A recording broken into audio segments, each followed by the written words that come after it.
Howdy, mateys, and welcome to another small screen Star Wars. As always, I'm Julian Mush. I'm joined by Rachel Wilkinson. Aye, aye, Captain. I can't say I remember Attin. It's the name of the episode. That's the name of the episode. Yeah, we're gonna be talking about Skeleton Crew Season 1, Episode 4, titled "Can't Remember." Remember no. Oh man, I messed it up. Can't say I remember no Attin. You'd think you'd get it down by now because he's said it a million times. Yeah, well, I was trying to think about the next thing I was going to say after that and say it at the same time. And my brain doesn't really work that well. Rookie mistake. Yeah. Logline for this episode, which we'll be covering in detail momentarily, is our heroes face a surprise in a familiar setting, which is accurate. Very accurate. This episode, by the way, directed by Daniel Kwan and Daniel Scheinert. I think that's right. These are the directors, Academy Award-winning directors, by the way, from the film Everything Everywhere All at Once. Fun. So I think they bring some real chops to this episode. I think this is I don't know if it's my favorite, but it's certainly up there. I really like it. That in just a minute. Before we do, though, a little bit of housekeeping and just a little place setting. So if you've never been here before, welcome. We're going to be covering, as I said before, Skeleton Crew, but we've been covering all the Star Wars shows, hence the name of the show, Small Screen Star Wars. And full spoilers for all things Star Wars as we talk about all this stuff, because who knows what might come up in discussion. So if it's happened in Star Wars, we'll be talking about it potentially. As well, we will be doing or covering, I guess, we're talking about the future here. What's the next Star Wars show after Skeleton Crew? Is it Andor? It must be Andor. Yeah, it's got to be Andor. Does Vision Season 3 come before that? Maybe. Okay, so maybe it's either Visions or Andor next. And we'll talk a little bit of news. There's some news out of Forbes, an article today editorial that I didn't love. So I'll just mention that before we get into all this stuff. And then, or before that, and I mean, in addition to, you can support the show by going over to, but there's a lot of ways. If you want to find everything we're doing, yada, yada, yada, go to the website, towerofbabel.ca, and you'll find everything we do. towerofbabble.ca. You find links to our Patreon, where you can, for as little as $5 a day, help keep the lights on the show. We just did, for our exclusive patron film club, we did Frequency, which is a 2000s time travel movie. Pretty good, not going to lie. Dennis Quaid in his prime. And this month, for the holiday season, we're going to be doing Family Man, which is a Nicolas Cage movie that I don't think I've seen, now that I think about it. Is this the one where he like... he lives. It's like Scrooge. He lives like two lives. Yes. It is very much like Scrooge, but yeah, it's a good movie actually, from what I remember. But you're a big proponent of all things. I do like Nicolas Cage. Yeah. I do. He's so weird, and he's just, I don't know. He's weird in a good way. Tom Cruise is weird in a bad way. Nicolas Cage is weird in a good way. You don't. See, I like Tom Cruise. We've been through this. I hate him. He has an ick to him. I get that. He is ick. He is the epitome of ick for me. Yeah, but again, his movies are good. Yeah, I watched Mission Impossible 1 the other day, and I was like, I thought it was not. It was fine. Like MI1, the first, which no one calls it that, but I guess sometimes. But I was sitting there a lot, being like, "This is dumb. That would never happen." Really? They fly a helicopter through a train tube and like don't crash. I don't know. There's a lot going on.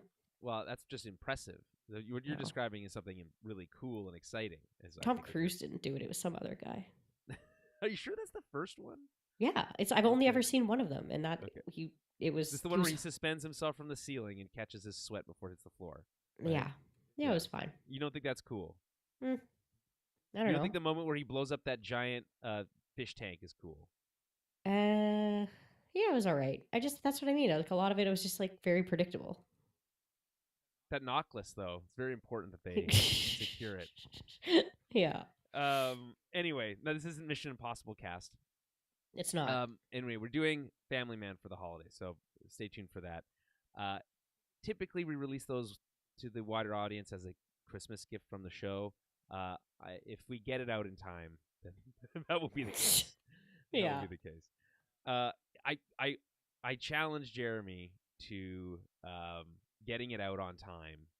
Yeah. Because if we do, that'll like erases our backlog. Ah. So that's we'll good. See. That would be good. See. Yeah, I need to watch it over the next few days, I guess. Because we're a week from Christmas already. Yes, we are. Yeah, if you haven't started counting down, now is an appropriate time. I'm not feeling this Christmassy this year. Are you feeling particularly Christmassy? I mean, it's definitely a little bit different for me because I have a 1.5-year-old. So it's fun. Like Christmas is kind of fun again because it's for him now. So, right. So yeah, I mean, like getting to like buy him stuff, and I got him little skates so we can take him skating on Christmas Day outside. Oh, that's nice. Yeah, in the backyard. So like that'll be at my in-laws' house. So that's gonna be so exciting. He's gonna hate it, but I don't know. He likes being outside, so he'll either love it or he'll hate it. So I'm excited. Those the two moods for a 1.5-year-old? Love or hate? Is that it? Yeah, basically? And they flip within 30 seconds of one another. So sounds fun. Yeah. So I mean, in that sense, I'm pumped about Christmas, but mostly just for him, not for me. I don't really care about for me. Yeah, fair. I usually get a real tree, not this year. Yeah, I don't have any lights up. The most I've done is I put on the Charlie Brown Christmas album, which I have on vinyl, which is one of my prized possessions. It's become one of them. And put on the fire on the TV. Yeah, there we go. That was the most Christmassy thing I could do. Really, to be honest. Okay, let's quickly change gears here. There's no fancy segue. We're just gonna go right into the next thing. Let's talk about the news. Oh, shit! I did forget to mention Blue Sky. We are on Blue Sky. I know people are like, "Well, what's Blue Sky?" It's the new, better Twitter. Yeah, is the only way I can say it. It's not as full of angry trolls and bots. Yeah, it is. It's a lot nicer over there. Yeah, there's like no bots so far. There's definitely some. I mean, I don't like. I'm sure there are, but it's not the same because there's no dumb like engagement farming stuff that you see on threads, and so it's better. It's a better place to be.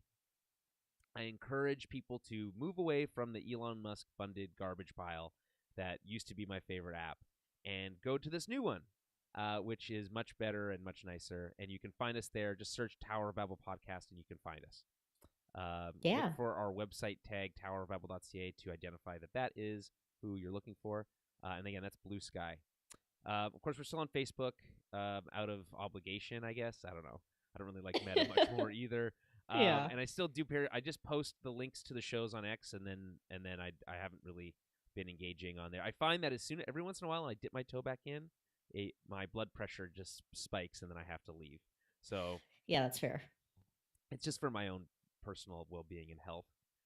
And encourage you to improve your personal well-being and health by moving over to Blue Sky and helping us build a following over there. Yeah, absolutely.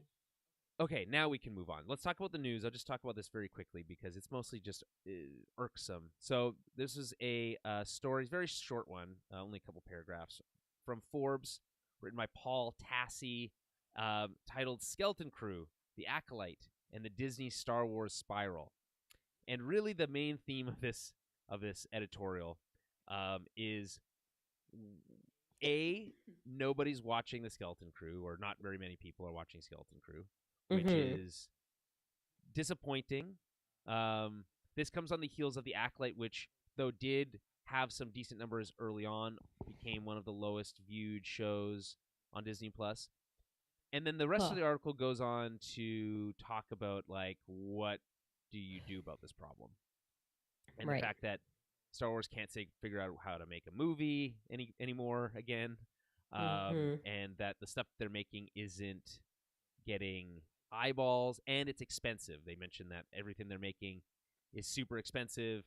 Whether it's the Acolyte, which costs like $200 million practically, or even Skeleton Crew, which I think is $110 million or $120 million production. So they're making expensive stuff that no one's watching.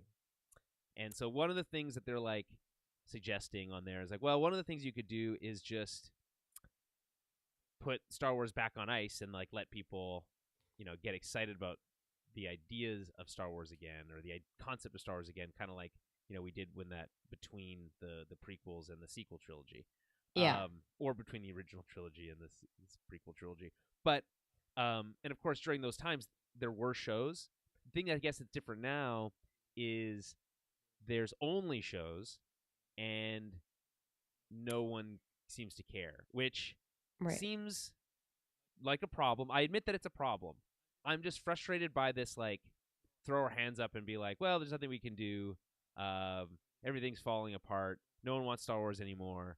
And Yeah. well, guess what? Yeah. I guess that means we're not going to get more shows because no one gives a shit. And that Right. just depresses me. So I was just kind of like annoyed by the whole thing. It is annoyed. Yeah. I mean, I just feel like we're getting these same like takes over and over again. And it's frustrating that somebody can't write an article being like, hey, this is really good and you should go watch it. Like, They why did can't mention that you? at the top. They do say it's good, Yeah. and well received and all that stuff, Mm-hmm. but followed by the I guess cold reality of no one's Right. Right. watching, which you know I I don't know what to make of that other than maybe then it's not well marketed. Like what? Yeah. It Why? could Where also are be the like, people?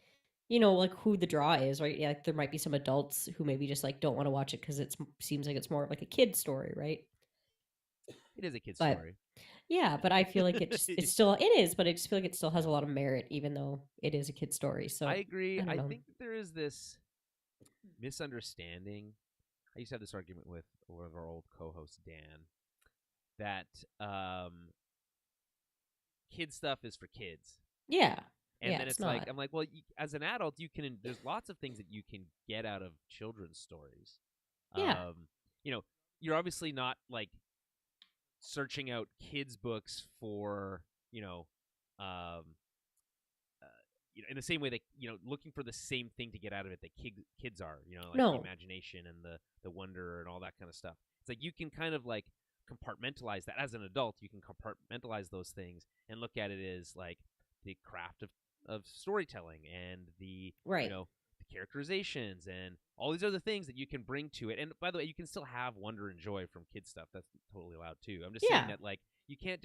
I think it's um I think it's immature to pretend that I'm too I'm too old for I'm this. too It's old like for this. you're Yeah. too old for for bedtime stories. That line from the first episode. Yeah. It might be targeting like a certain part of the audience. It's like that thinks that they're above this. It's like, but Yeah. Yeah. I think this episode more than any of the episodes that we've seen from the Skeleton Crew, uh, uh, typifies Star Wars more than any other episode, and Mm-hmm. maybe it's more than not any, but maybe more than most of the Star Wars stuff that we've seen in a while. And I'll talk about what that means in a second. But Yeah. any final thoughts on this Forbes piece, or are you just kind of depressed like me?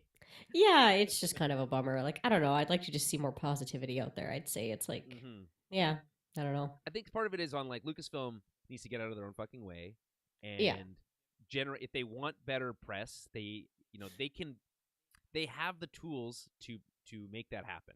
Yeah. Yeah. There is another part of it that that's less kind of obvious or maybe less direct, which is that there's just a larger or growing cynicism in the world that I think is largely warranted by a lot of crappy stuff, and I think that that's distracting from people's ability Yeah. to just enjoy stuff. Right. I think we see that reflected in the box office numbers, right? Some there's really high highs and really low lows, right? Right. Yeah. We just seen this all over the place. It's a combination of people don't have as much money to spend, people don't have as much time to spend on it because they're too worried about, the world falling apart. So there's Yeah. there's a lot of good reasons why people might feel cynical and angry at Star Wars. But I think in this case it's misplaced because the show is great. Yeah. And it deserves your attention. So Absolutely. I think we're preaching to the choir though here, because I think if you're listening to the show, you're Right. already watching this, and I know. therefore Hey. there's no But I guess we can ask our listeners, encourage your friends and family. It's like I kind of feel weird, kind of like, uh, you know, trying to sell people on, hey, support Right. this show that's produced by one of the largest and most wealthiest companies in the world. It really Mm-hmm. needs your help. It doesn't really land. Um, like it's hard for I me to generate. mean, I have a hard time generating sympathy for it, even though yeah, I want there to be. fair enough. I just mean like I feel like I have people in my real life here that know I podcast about Star Wars and I watch all the content. So I do have people in my real life that reach out to me being like, "Hey, is this worth watching?" And like 100% I'll tell them. Like, "Yeah, like you should. It's very cute. It's very like heartwarming. It's very nostalgic." Like, that's kind of what I've been saying about this show so Mm-hmm. far. I'm like, "It's really fun. It's really nostalgic. Like it's really well done." So, I don't know. I just feel like in my real life I definitely tell people, especially when I actually like something. If I didn't like it, I wouldn't tell them that, Yeah, no, but that's fair. I mean, yeah. what I find in my everyday life is that a lot of people don't even know the show exists. Or in one case, yesterday, I was talking to a friend who I play hockey with, and he was like, "Oh no, haven't even thought about watching it yet. Like it didn't even occur to them." I was like, "You Yeah. should." And it's like I think that helped maybe push them over a little bit. But it's like I Yeah. think the general sentiment is Star Wars seems to be a little being forgotten a bit on Right. television. Yeah, it's like not as Yeah. exciting for like the launch dates of things, I guess. But I'm Yeah. even seeing people that are just like watching Acolyte for the first time and really enjoying it. So it's just like some people are just slower, to the punch. They're just not Yeah. as The eager or whatever. the thing Or about they're these maybe they're shows like me and they're too busy watching Lost. So show from 20 years Oh ago. my god, Don't yeah, ruin that's it for funny. me. I don't know how it I don't know ends. I don't know. I didn't watch that show Yeah. really, and I have really no desire to go back and pick that show up. If I'm gonna Uh, go back and watch a show from like 20 years ago, I'm gonna go watch The Wire. yeah, that's So fair. yeah, But yeah, people are odd. Sometimes they're just doing well, other things. these shows can kind of sometimes gain a following over time, Yes, right? exactly. And we've seen this happen every once in a while with like shows that get put on Netflix and that Hmm. didn't get much of an audience, and all of a sudden people are like, "Oh my god, the show is great." Yeah. I feel like that's an example of like Suits is an example of that. Although I hate that show. I've only ever been able to get like partially through it every time I've tried to watch it. It's such a bullshit show. I like. Yeah.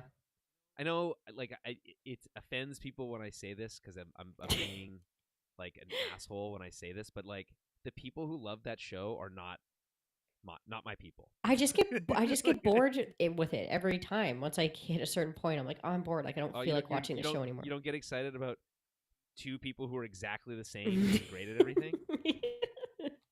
Yeah, I guess not. That's weird. That's yeah. I mean, I Yeah. understand why it's like comfort food because it's like it's nice to just It be is good. Like the muted. first couple seasons are Yeah. quite good that I liked watching them. But then yeah, I always get to the same point and it falls off for me and I forget about it.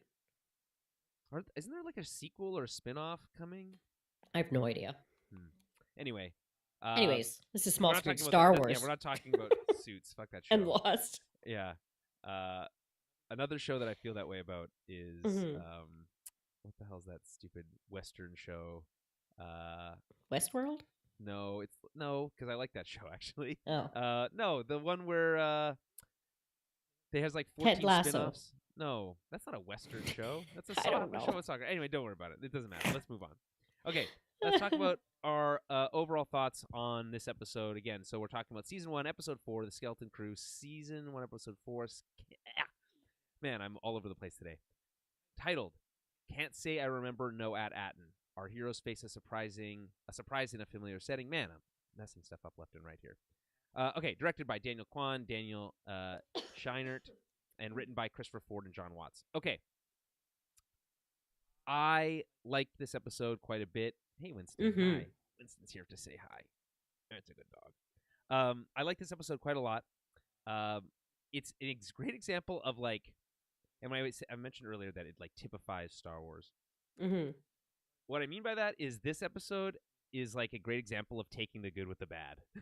Yeah, yeah. because Okay. because there's some really cool stuff and really good storytelling and Yeah, great yeah. Star Warsy moments, but there's also some really dumb, stupid stuff in this episode All that right, well, we'll get into like it. that makes me laugh just by like the way that they just like casually insert some of these ideas.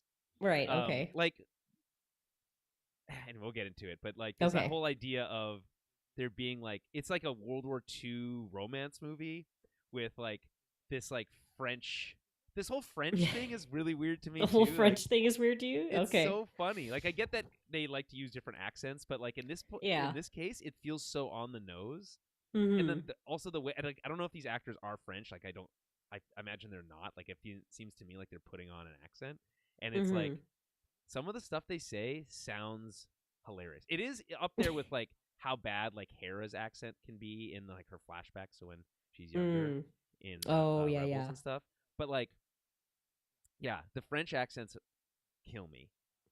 There's some really good, amazing, beautiful moments and shots in this episode. I'll talk about them when we get to that in the recap. But there's also some like really bad CGI in I did one notice a particular couple moment. things that looked odd. Yeah. Yeah, Yeah. and then like good use of the volume, and then bad use of the volume, and it's like, or maybe I'm just misinterpreting what like good sets are from bad sets. I don't know, Right. but in general, I just felt like this is a really wacky, like a wacky fun adventure. Mm-hmm. Very, you know, heavy on adventure, right? Like we get Yeah. Oh, yeah. peeling back the layers of the mystery in an exciting way. We get some really great character moments for Neil in this episode. Yeah. Um, and so the highs are really high for me, but the lows are also pretty low. And Yeah. the juxtaposition of them, like the jumping back and forth between the goods and the bads, happens so fast that to me it's like I'm not really that upset about it because they're so blended together. It just creates this kind of like I kind of like sit back and just chuckle at this like how bold they were to try to like insert all Okay. these same ideas together into this jumbled bit of a mess, bit of a Gotcha. messy episode. But overall, I Okay. liked it. Yeah. I just think it has a good energy, It if I does. can Yeah. use that term. And yeah, what did you think? Yeah.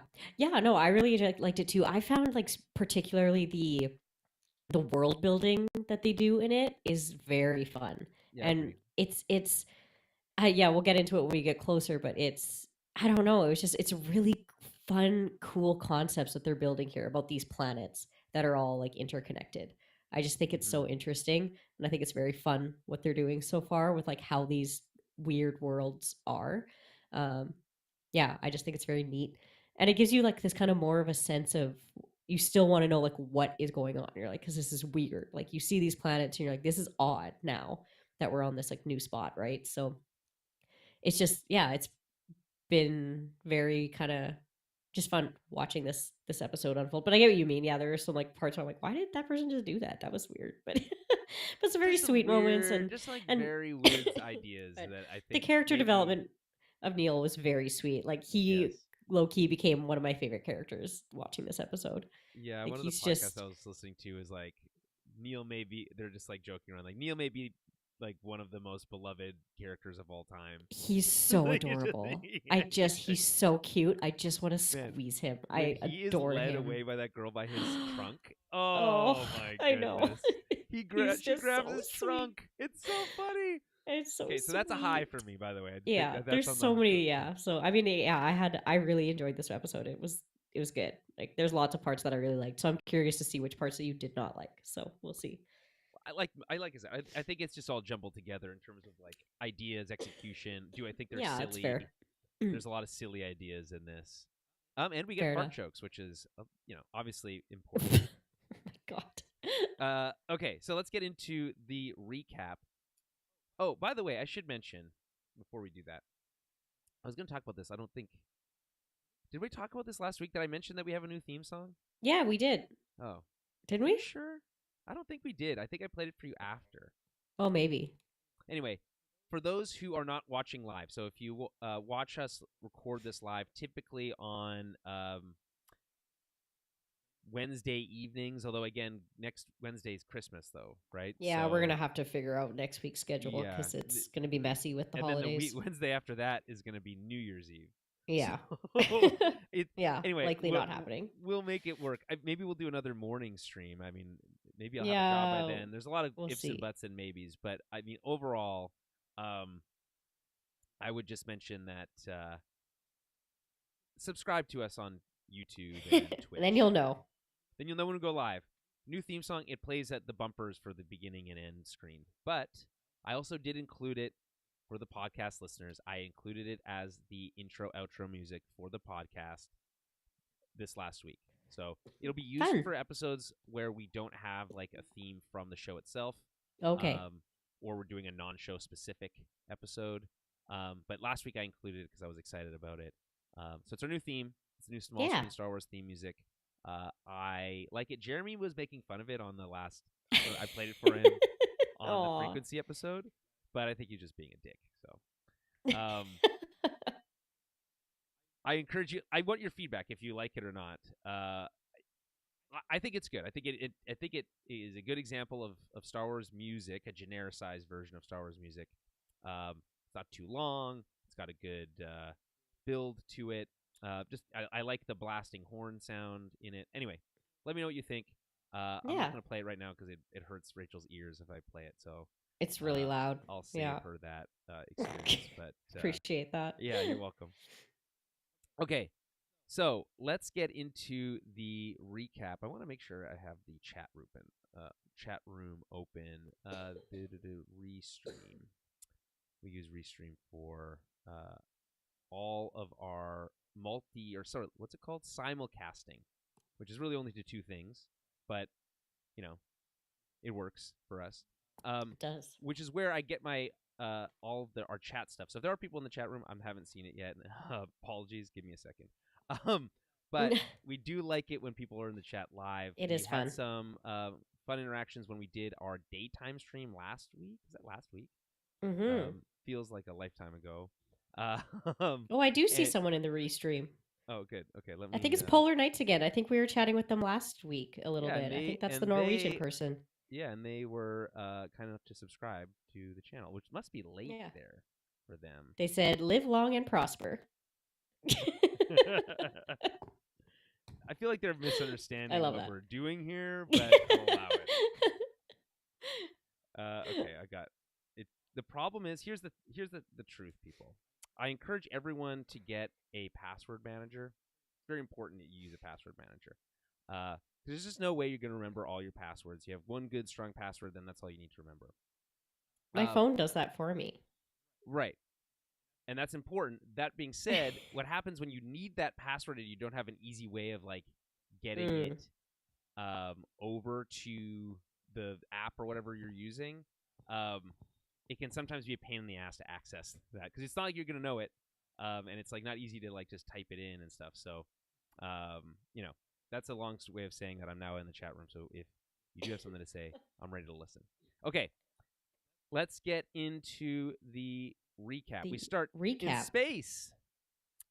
And we begin with the Onyx Cinder dropping from hyperspace next to a space station, an abandoned space station, it looks like, which is surrounded by green nebular gases. And then as the camera pans over, we see that there are a bunch of these space stations around this planet. Rachel, do you have any theories about what these could be? The space stations around the planet? I would assume that they were kind of like security points, like checkpoints, or like a defense system for the planet.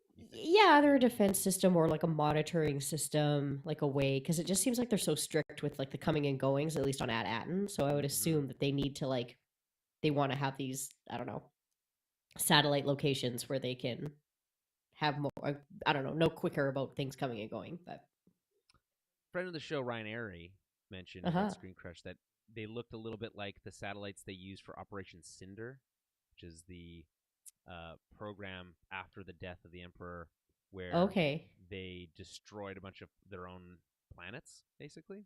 Oh, okay. They do kind of look like that, though I'm not convinced that that's necessarily what it was, because again, my understanding is when they Operation Cindered a planet, there wasn't anything left. I don't think, there's lots of stuff left here. Right. Yeah. People. So I don't think that's what it is. My guess is it's more of like it was a defense network Mm-hmm. of some kind for the planet. But again, all abandoned now.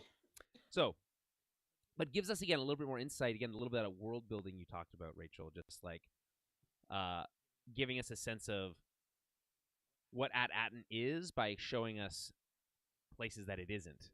Right? You know what I Yes, mean? exactly. So it's a cool way of kind of saying like, what really is behind the scenes at Attin. Okay. Yeah.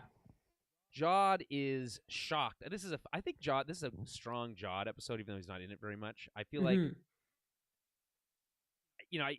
often these shows are shot out of order, so it's not like um, you have a sense of like what the first scene that they filmed was versus the last. But I feel like Jude Law really felt more at home in the character in this episode. Oh, okay. Um, Yeah, I would say so too. and a little bit more relaxed, maybe. And maybe that's just because he's starting to like the kids more, and it's just really good acting. But Yeah. I'm not sure. Winston, it's okay, buddy. There's no reason to bark. And anyway, so he's on the bridge. They would say in Star Trek. He's in the cockpit. And he's like, "Oh, look, it's real! Wow, wow, wow!" He's like shocked that the whole thing could even be real at all. And then Captain Fern kicks him off the bridge. And there's this like funny, the whole thing where he's like, "Hey, get off the bridge," which is weird. Like why she would need to kick him off the bridge anyway. But anyway, he doesn't take her very seriously. No. He literally laughs. He just kind as of he walks giggles. away. Yeah. Yeah. Like, you're okay. Which is what we talked about before. It's like he feels like the kids are kids, so they feel like they struck a deal with this guy. And he's working for them, right? Yeah. But he obviously does not feel that way and can easily manipulate the situation, right? Winston, come on, buddy. Sorry about that. Okay, so he's not being taken seriously. Jod is sent to the back. The kids, meanwhile, spot houses on the surface as they make their way through the clouds. I was at this point, so I was like, wow, they sure found Attin pretty easily. I know. What I mean? I did like how there was like no BS about like the map and no about getting there hyperspace or anything. It was just like, nope, we're here. Like I appreciated that. I was like, Yeah, okay, like cool. I said, they're basically 2 of the 4 episodes have ended with a ship jumping into hyperspace and Yeah. then appearing somewhere else at the end. Appearing beginning of the somebody next else. Yeah, episode. it's So, kind of nice. yeah. No in betweens. No, we need to go do this or find that. It's like, nope, we're just going there. Yeah, and that's why I think the season has a good momentum to it already. It does, yeah, yeah. And you remember how many episodes there are? Is it 8 again? I think it's 8. Yeah. Okay. So we're halfway through, if that's the case, and let me just double check. I'm pretty sure that I can see that on IMDb. I'm almost positive it's 8. Yeah. Yeah, 8 episodes. We're halfway through. I think this is a great halfway point for this series so far. Yeah. Said we've kind of characters are established, but we're still getting more character moments. Better, character development as we get with Neil this week, and the mystery feels still very mysterious. And now there's a little bit of element of extra danger involved. We kind of had a false sense of security. I think we'll get a similar, heel turn moment probably with Jod at least once before the end of the season. Oh yeah, so easily we get it with 33 this week. But anyway, it's good. I'm into it. So yeah. It turns out it's not Attin. The kids are mistaken. But I did like the moment where Wim is like, we're home already? This is just one of the things we're getting. I know, he's like so disappointed. Yeah. Yeah. But I think maybe after this week, he won't maybe have this kind of like, I don't know, rosy-eyed impression of what their adventure is because they almost died. Yeah. So. Yeah, exactly. It's like, oh, okay, so like it's actually not super safe and super lovely. It's like these other places are dangerous and yeah. I mean, maybe we'll see. Yeah. Maybe so far. Maybe he just he's an adventurer at heart, and he'll continue to feel be the optimistic one of the group, which I thought was kind of Neil's position, but he's more of like a realist, I think. Yeah. An optimist, but does like to remind people that like they are kids He's and a not yeah, supposed to he's a be. little more cautious. Yeah. Okay. So the ship gets locked into an autopilot landing sequence, which is interesting. This is barely touched on. They cancel it and land on their own, but Mm-hmm. it gives you an impression that like the systems that like operated those space stations, the orbital stations, and some of the, like as they mentioned, like that big gun still works. Right, yeah. That some of these like underlying systems still work. Okay, I thought it was just because the ship had been there before. Uh, mm, That was my understanding. But it was because like the ship and SM-33 have like kind of been there before, so it's that's why it was like, possible. But I could be wrong.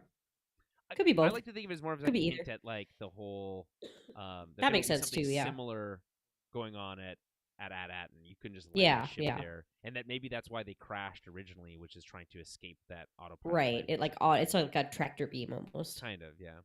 But more like it's more like a thing that like in talks to your ship and like makes it do something. Yes. Yes. Yeah. Anyway, the ship lands. Really cool shot of the ship landing, by the way. I just think it looked really cool with like the big like blasting heat engines coming and hitting the Yeah. ground and stuff. It's a cool Anyway, ship. we land. Sorry, go ahead. I said it is a cool ship. The Onyx The look of Cinder. For it. those who don't remember, the ship is called the Onyx Cinder, even though we are now halfway through the series, and they have never once said that in the show itself. So, but StarWars.com does and mentions it regularly. So, and in case anyone wants to know, also the little rat thing that lives in SM-33's eye, Snowball. That's the name of that thing. I think we told everybody every episode now. It's important. You never know when someone's first episode is. It's true. Yeah. Just so we in land case, on this guys. mystery planet at this point, and the kids make their way out of the ship and are surprised that there isn't anyone around. Wim spots an old merry-go-round playground spinner thing. Remember those playground spinner things? So dangerous. Yeah, right. I remember going yeah. so fast with them. Yeah, but I love it. And getting very dizzy and then being thrown off and If like they breaking an more being arm. thrown off of it, yeah, or they're like super hot in the summer. Yeah. No, there's a reason that they don't make those for playgrounds anymore. Yeah. But this is like a classic, like old timey playground, complete with like the weird jungle gym thing shaped in the weird like shape. Anyway, they land abandoned playground, always a creepy location, lots of mist Always, around. yeah. Jod is a little disappointed to find that Attin isn't some amazing treasure planet. The really funny scene here, line read, where he's like, tastes like ashy dust. Yeah. Looks a lot like my home planet, actually. So he references his home planet, a home planet that tastes like ashy dust. Where do you think he's from? Ashy dust planet? Yeah, Mustafar, maybe? Mustafar, yeah. Tatooine. Well, That'd be more sandy dust. No ash. Yeah, just dust. Yeah. I guess any of the planets that were blown up yeah. would taste like ashy dust or Operation Cindered, but he's too old for that. So, I guess maybe we'll see. I don't know if we'll ever find out what his actual home planet is, but it is a fun little like mystery in and of itself. Neil spots something that he believes proves the planet isn't their home, and the kids run off. Fern orders 33 to watch Jod on the ship, and then we get another hilarious. This show is so funny. Initiating babysitting sequence. Babysitting sequence, yeah. It's so funny. Come on, like, baby. Come here, baby. Yeah. Don't make me on, count. baby. Oh, yeah. That is like, I don't know. It's like 10 seconds of really silly. This is another example of like a really silly idea.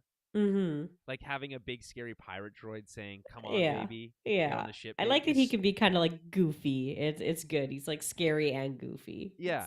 It's very sweet. It's classic. This is what he's a lovable scoundrel pirate. It's yeah. I think, and I've had disagreements about this in the past as well, but I think one of the things that makes Star Wars work is when it's both can be serious but also be silly. There's lots of silly stuff in Star Wars, like maybe more than there is serious stuff. Yeah. So you gotta have the balance. A big scary pirate droid saying "Come on to the ship, baby" is hilarious to me, and totally fits into the Star Wars vibe that I think isn't always nailed, but I think this does a good job of kind of approaching it. On the other hand, it does strike me a bit as being like a very like modern funny joke to tell, and maybe Yeah. not like an in-world funny joke as much as it is like it's funny to us, you know. Anyway, Yeah. the kids, they make their way into an old dilapidated building. It looks kind of like one of those old dilapidated like barns you see on the side of the road. And this is, by the way, this building, an exact replica, the exact same building as Fern's home back on Attin. Yeah, this is what I find very cool about this world. It's like it's the same. It has the same buildings, same landmarks. I'm like, oh, that's interesting. But like, exactly. But what if things went terribly wrong? Right? Yeah, exactly. So I'm like, ooh, This this is could have been cool. much spookier, I feel like.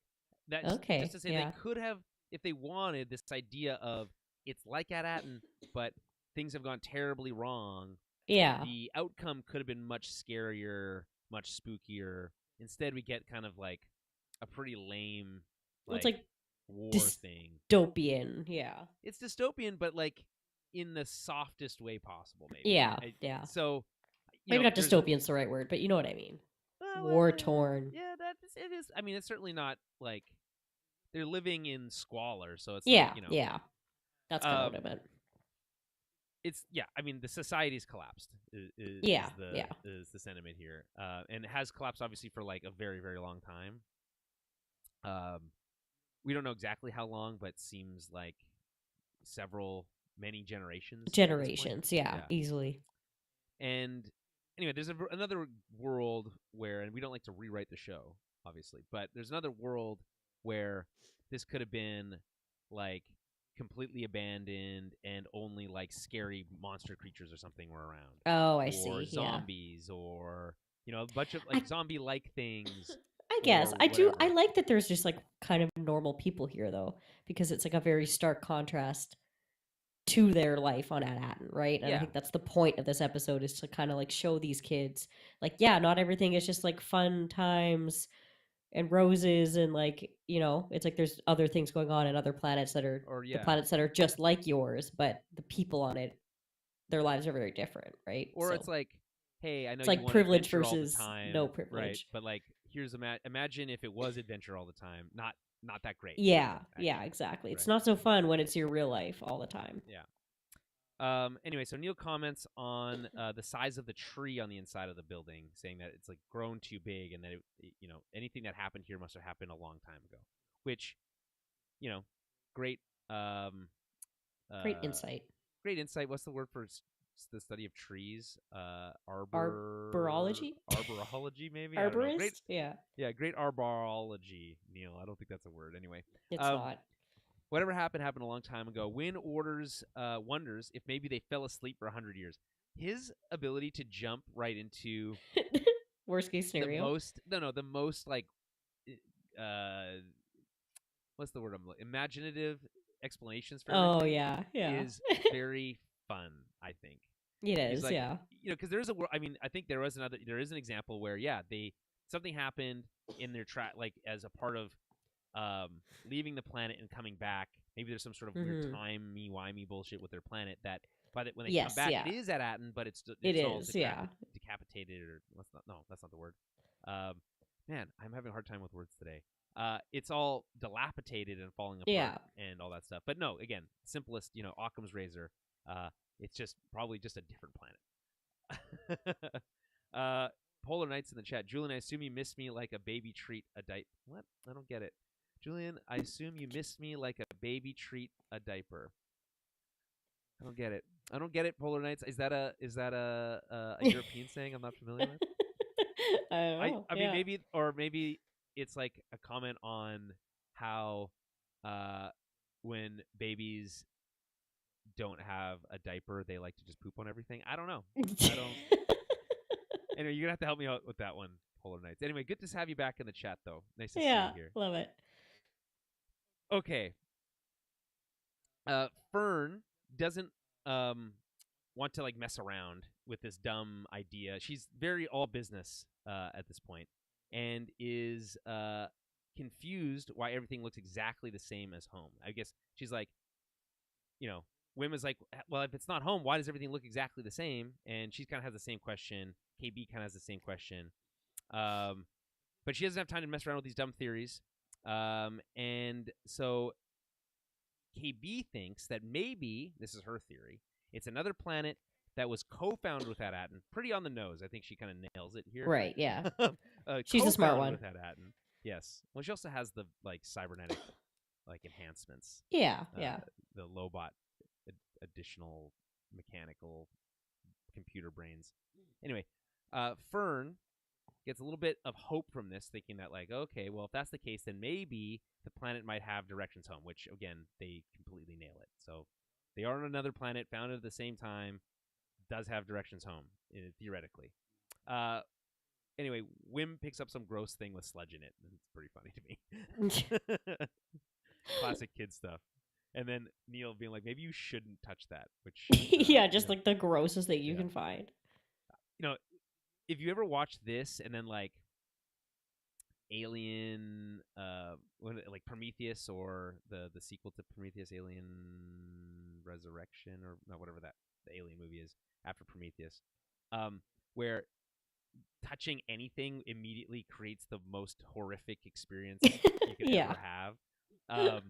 It's just a funny contrast where he can just pick up black sludge off the ground on an alien planet and be totally fine. Yeah, it's just fine. That's just the Star Wars way. Anyway, back on the Onyx Cinder, Jod rummages through the kid stuff. He finds a hollow of that ballerina the dancing circus thing. And more importantly, he finds Wim's Old Republic credits. And he does the thing that pirates do where he bites them to see if they're real. Yeah, see if it's real gold. Yeah. And turns out he seems satisfied that they are. He is interrupted by SM-33 calling him a thief, and the only way he's able to get out of this is by saying, no, I'm not a thief. It's Jod, which doesn't make sense because I assume that SM-33 knew it was Jod and was still calling him a thief. So that was a little confusing to me. Did that land for you? Yeah. It's why was it confusing that he was calling him a thief? He's a thief because he's stealing those credits. Yeah. But it's weird that he's able to get out of it by just saying, I'm not a thief, it's Jod. Yeah. I guess, that's true. I guess SM-33 thought maybe he was like a rando, but still. Yeah. He's like, oh, no, I'm not a thief, I'm Jod. It's like, well, yeah, no, you're Jod the thief. I think he's just trying to trick the somewhat broken droid. Yeah, and obviously it works because he is able to jog his memory somehow, and 33 is able to identify the planet they're on, which is, he says, at Akron. So the first name of the planet that they're on. Another at name. We have no understanding of why all the planets' names start with at, but no. It creates for a nice theming, so I'll allow it. He talks about how it's a dangerous place, and he knows it well. 'Tis a dangerous place. I know it well, he says, in his parody voice. And Jod asks him about Attin again, in reference to this. Oh, well, his memory's working. And for a moment, it seems like SM-33 remembers something. He says, the planet does remind me. And then he glitches out again and does his classic can't say I remember no Attin line. That comes to a head in this episode, obviously.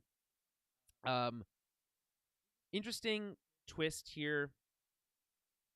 I was a little surprised when he says that, this at Akron thing. I was like, oh, okay, that's interesting. It immediately validates what we just heard from KB, essentially. By having that similar naming convention, we can kind of connect the two really easily. And then it deepens the mystery, I think, at that level, which is to say, okay, we knew there was more planets. This is one of them. Why is it like this? And then I think this is the lean-in moment for the episode for me. Yeah. Any thoughts so far? Yeah, I mean, it's just I liked that it kind of has a similar name to Attin because it to me, because when Kim shows them there are all these different, there's 6, I don't know, she said 6 or 8 of them, right? That was 9. Was it 9? Whatever it was. Yeah, it's 9. So it's okay, cool. So they're more related than we think. It wasn't like they were all necessarily super different or had their own unique thing. And maybe they did, but it's they are very interconnected in them, even looking similar. So yeah, it's just it's a fun I don't know. It's just a fun bit of It's a storytelling. It's a fun fun bit of addition to the world mystery building. that I wasn't expecting. Yeah, that's what I Yeah. mean too. It's just very interesting to be like, oh, cool. So they're like linked more than we think, and there's all these different ones, and they have similar names. Like that's kind of neat. So Mm-hmm. yeah, I don't know. I was just pumped about. I was like, oh, that's cool. Like it's cool that it's like a duplicate world almost, but in a different state. Yeah, I mean, again, it just gives us this mirror image of that Attin that we Yeah, know is this peaceful place, and it's like, well, it doesn't take much. I think it's a well trotted trope. yeah. This idea that you know it doesn't take much for society to collapse.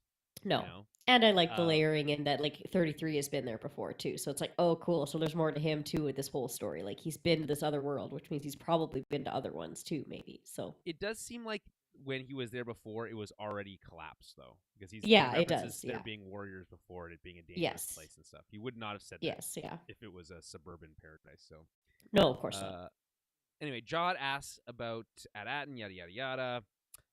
So we now know that the planet's at Akron. We go back with the kids, and they're making their way through this collapsed town. Neil thinks he hears something. He doesn't know it yet, but he does because someone's watching them. The kids spot a large statue with no head. Fern and Wim bicker about him calling it the statue King No Head, which is really Yeah. funny to me. You think it's called Nate King No Head, and I love Wim's response. He kind of thinks about it for a second. He's like, well, it could be, Yeah. and He that just sticks to his guns every yeah, time, that kid. it's like the chances are low, but I mean, technically, there's a slim chance that he was called King No Head, Yeah. and the idea that he would like, double down on that just pisses Fern off so much. It's so funny to me. It's such a good Yeah, typical kid fight. yeah. Well, it's just get the impression that like she's been forced to grow up a little bit faster than maybe her Yeah, peers, and definitely. so when Wim is just being like a silly kid, pretending that you know, this headless statue is named King No Head, which is like super basic and lame, but funny if you're a kid, right? Um, Yeah. it's like, ugh, grow up. That's kind of Fern's Yeah, perspective on all that. definitely. Yeah. Anyway, something shoots the statue from in the mist somewhere. The kids scramble to take cover, but as they do, Neil is captured by some small person with a helmet, which I don't think we ever see that person take off their helmet, like an extra small kid, which turns out to be two small people with a helmet. And I will admit that we get a lot of helmets in this episode, and they're all really fucking cool. They are really That's cool. my Yeah. strong stance on helmets. These ones they're wearing specifically look like the what's it called? The tank operator helmets from Rogue One. Oh, These kind of okay. like long, like chin section that they have. Really cool look. And we know that they have some Imperial era helmets and gear because we see it Yeah, later. definitely. So it very well could be one of those helmets, but that's what it reminds me of. Anyway, the strangers ask them, "What flag do you fly?" But they don't really have any answer for that. Yeah. Um, Just give them their names. they don't really know. Yeah. And so one of the strangers removes their helmet, and we see it's a young girl with a French accent. We don't know her name yet, but I will spoil that slightly. Her name is Hannah. She's played by an actress named Hala Finley. By the way, I think they're really getting lazy with their Star Wars naming conventions. I mentioned this before, I but know. like, you know, Jod Na, Jude Law, Yeah. Hala, Hannah. Like, come on, guys. Let's try a little bit harder on our names here. In Kim, come on. I Yeah, know it's spelt I different, agree. but the spelling it different, but saying it the same way move is a Game of Thrones trick, by the way. You have all Oh, these like okay. common names that we associate with the modern English language, but then they're all have weird vowels and dumb spots and extra letters in there, and spelled Yeah. weird. So anyway, Hala Finley, I think this actress does a great job. Like, She's very good. Yeah. crushes it, I think, in this Very good. episode. Yeah. She has this like whole like the way I imagine it in my head is like a little bit of this like reversed or twisted version of like those stories in World War II where an American or British soldier falls in love with a French woman, Right. Right. in occupied France, Yeah. and and she's a freedom fighter or whatever. So it's kind of like that. Um, she's not a freedom fighter necessarily, Right.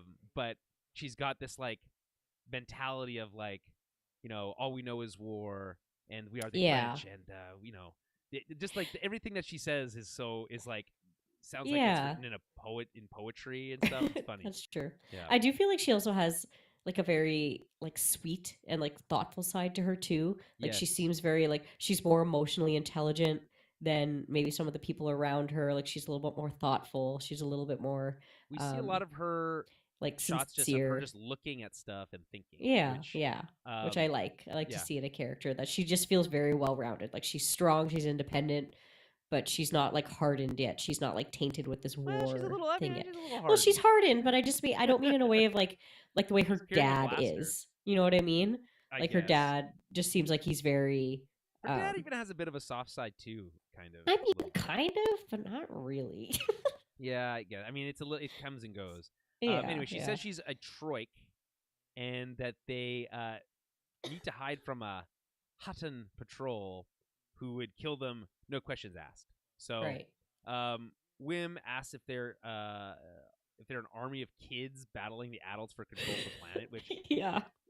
and then is like immediately shut up by the rest of them. So funny. There's another him just jumping to conclusions. Oh Hilarious. yeah.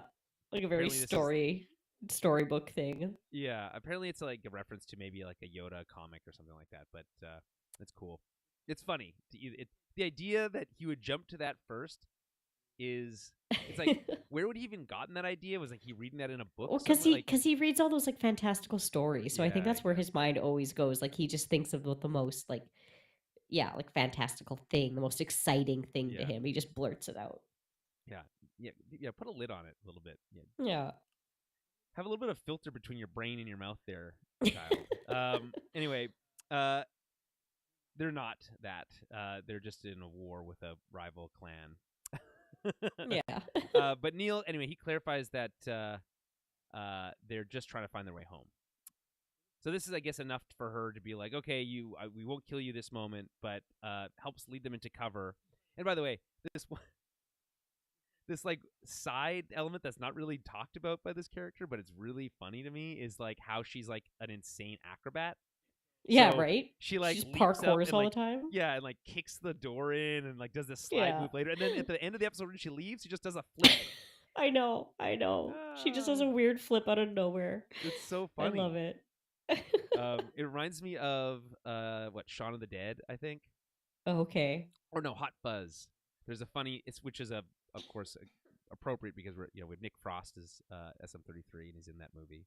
Anyway, in that movie, one of they're like jumping over fences or whatever, and then like they're struggling to get over this fence, and then one of the cops, I think it's Nick Frost actually, potentially, or maybe the other one, they just like leap and do flips over the fences, and it's really funny. So, and I think it's even in the trailer for that movie. So, might be a reference to that. I don't know, but it's hilarious to me, and like just an affectation that no one comments on, but it feels like Neil or Wim is like surprised, like constantly like, what is happening? Like, why does this girl keep flipping around and stuff? Doing these flips, Yeah.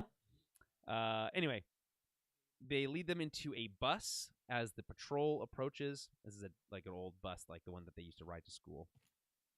And good use of the sets. You can reuse all these sets by just making them look old and crappy. Yeah. Rundown. Yeah. Exactly. Anyway, as they hide, we see a large group of people in like red-colored helmets and clothes, and they even have their own hover tank, which is maybe where those hover tank helmets come from, Yeah, potentially. yeah. Because are those Uh, like separatist hover tanks?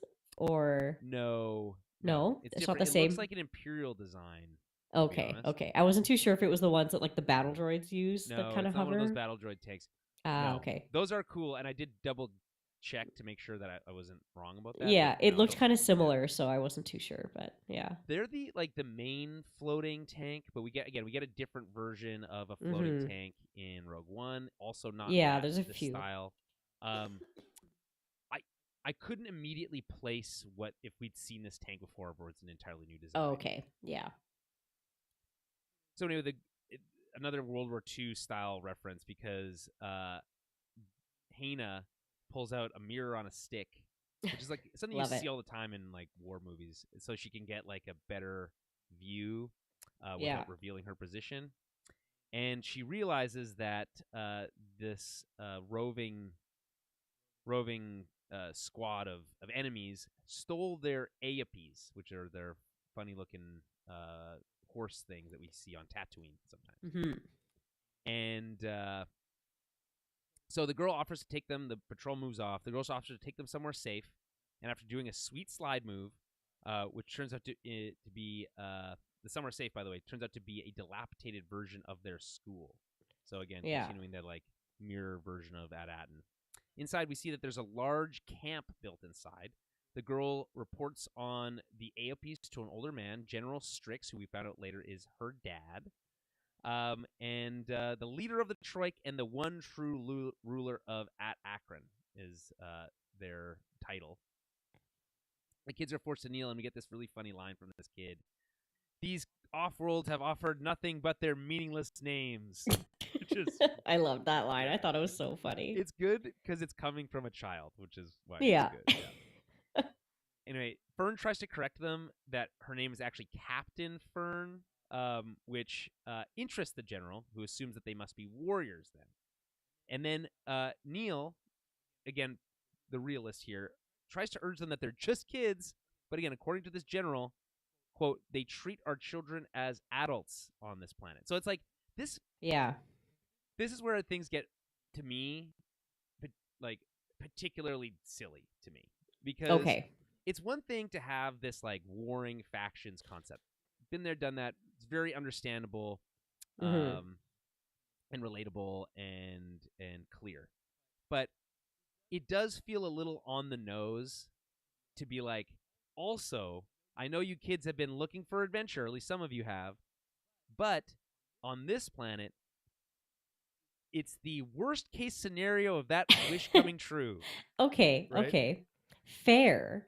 But in contrast, the Jedi also do this too. Oh yeah, no, they're like, definitely, you know what I mean? Trained child soldiers, 100%. Yeah, it's like it's not outside of the realm of Star Wars for like kids to have these adult jobs, right? But they don't see the way that they phrase it here specifically is we treat our children like adults. Like adults. Yeah, no, I know. It's very on the nose of like, oh, you want to be treated like an adult, not like a little it's like, kid. Well, this is what it's like. Yeah, right? It's like it feels like a lesson like cooked up in a lab for a child to be like scared straight. Yeah, you know? And so like straight. Yeah. And not like not straight in like the sexual orientation. No, I know what you mean. I mean, like when kids are bad and then you got to send them to boot camp. Yeah. Yeah, exactly. I'm gonna send you off to boarding school, Dr. Phil style, traumatized forever, and exactly, and never be the same again, and lose your joy of life, your joie de vivre. Yeah, if I can use a French saying. Considering these people are super French, and which there are some parallels between their French accents and the French accents of the Twi'leks. The Twi'leks, yeah. Yeah, on what's their home planet called? Ryloth. Ryloth, right? Yeah. They have their freedom fighters, right? Which again, another reference to World War II. Yeah. There was the French freedom fighter, subculture. So, they have that analog there, and so to some it works a little bit here. Again, I think this idea of this like World War II analogy is cool, but then layering on this, we treat our children like adults, and we're going to treat you like adults too, feels a little bit much to me. So yeah, it's like get a taste of this. Yeah. I don't like. I think this episode would work just fine if the kids weren't made to fight. I mean. Yeah. Or we did it in a slightly different way where we didn't have to have this really cringy line of we treat our children as adults. I mean, I think you could just do it without that line and then it would be fine. But I get what you're saying about it being a bit too on the nose, but it didn't bug me too much, I guess. So the general here, he clanks his big staff, scaring them a bit, and then welcomes them as soldiers. So this is a little bit of a soft side. Acknowledges that their ways are what allowed their daughter or his daughter to save them, right? So it's like we treat them as these kids as adults so that they are equipped to handle themselves in the world and they are smart enough to make their own decisions. And Yeah. my daughter was, because we trained her this way, was able to save you. So it's kind of this roundabout way of saying, well, it turns out the way we do it is actually good. It's not. Yeah, look how strong and cool she is. Yeah. I mean, she is super cool and strong, but that's She neither is. here nor there. The Still kids, not cool to train child soldiers. yeah, child soldiers not cool, people. Yeah. Anyway, the kids are asked what they want. Directions home is the main theme here. In response, we get this hilarious line. Sadly, we don't concern ourselves with off-worlds beyond trading hides for ammunition. Which it sounds like something a video game character would say. Yeah, it's so and true. That's just really funny to me. So Wim follows up by asking, like, well, so you don't have any like star charts or ancient maps or anything like that, which is the first time that his like blurting something out was actually helpful. Yeah. And it prompts Hannah. We learn her name at this moment, basically, to mention the knowledge of the fallen sanctum.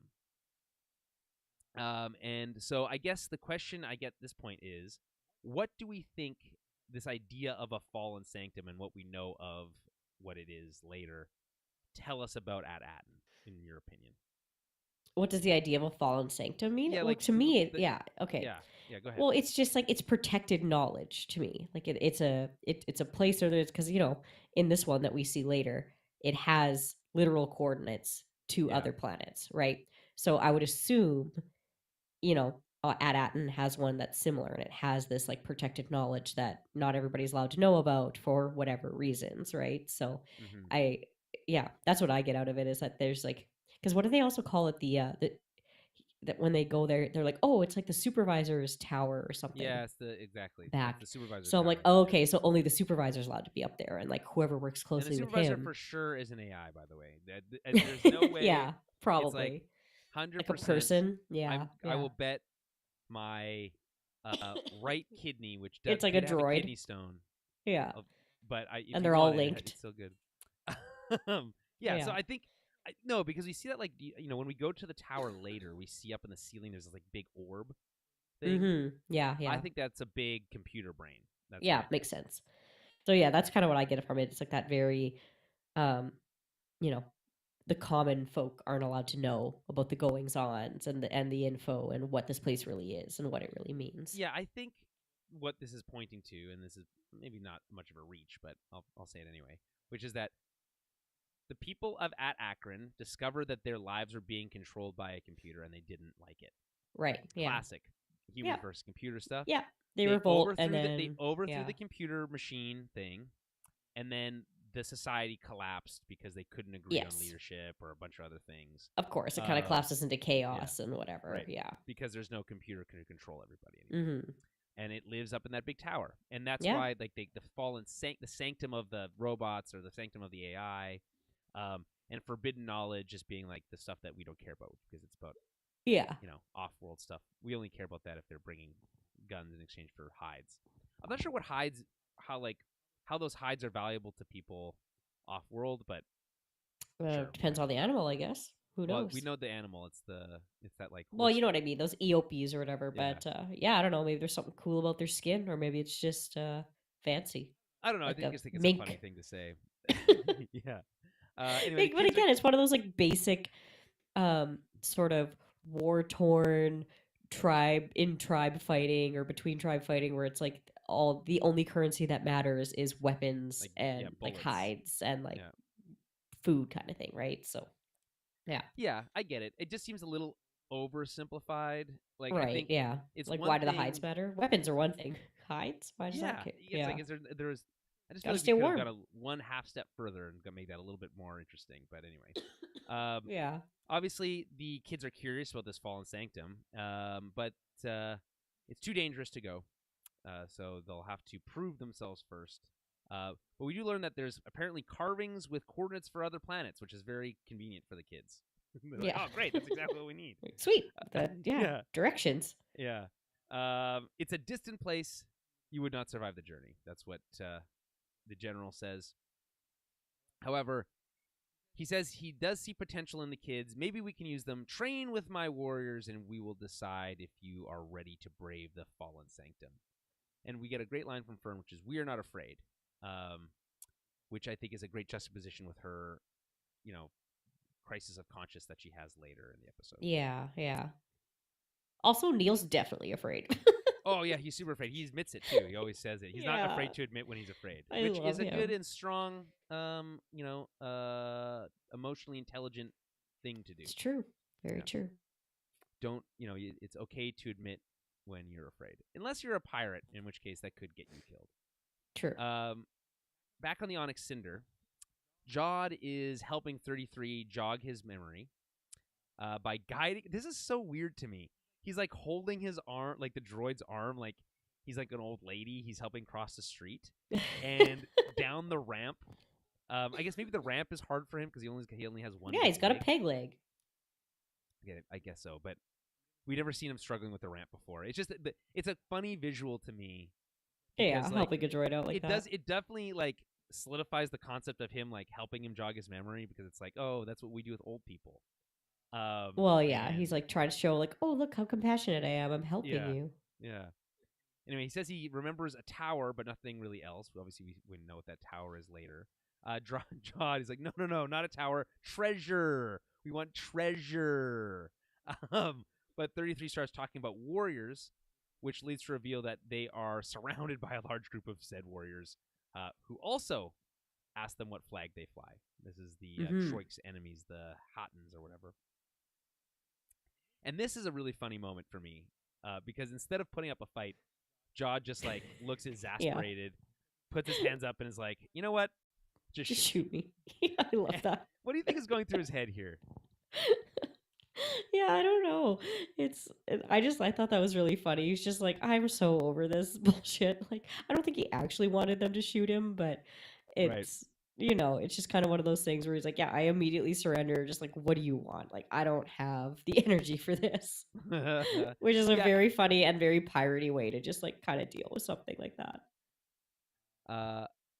Yeah, it just feels like, it's like, man, if everything can go wrong, everything does go wrong. God, is the sense for him, and I can certainly relate to.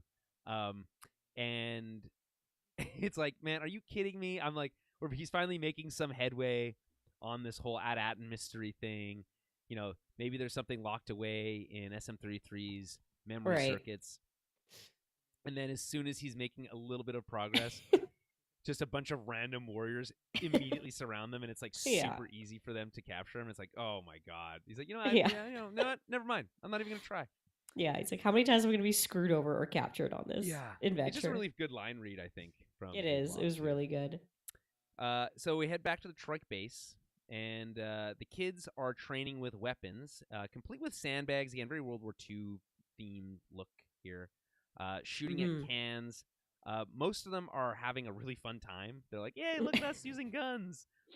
And but Neil is not having a good time. He looks dejected, and as he holds a blaster rifle, which is a kind of a fun juxtaposition of character and setting. And he puts it down, very sad like. And Hannah, she kind of misinterprets it, like his sadness. She's like, she assumes that he's not excited about the weapons that all the kids are playing with because they're too weak, and she gets excited about showing him something bigger. Right. Which is like a fun. Like, look at this giant gun. Yeah. And then she guides him away by his trunk, and so cute. First of all, a little bit like you wouldn't guide someone by their nose. It's weird to do that, I think. Yeah, but elephants, well, he's not an elephant, but you know what I mean. They use their trunks to pick things up and do things and hold just stuff. He looks like an elephant, you can't treat him like an elephant. That is very racist of you. Yeah.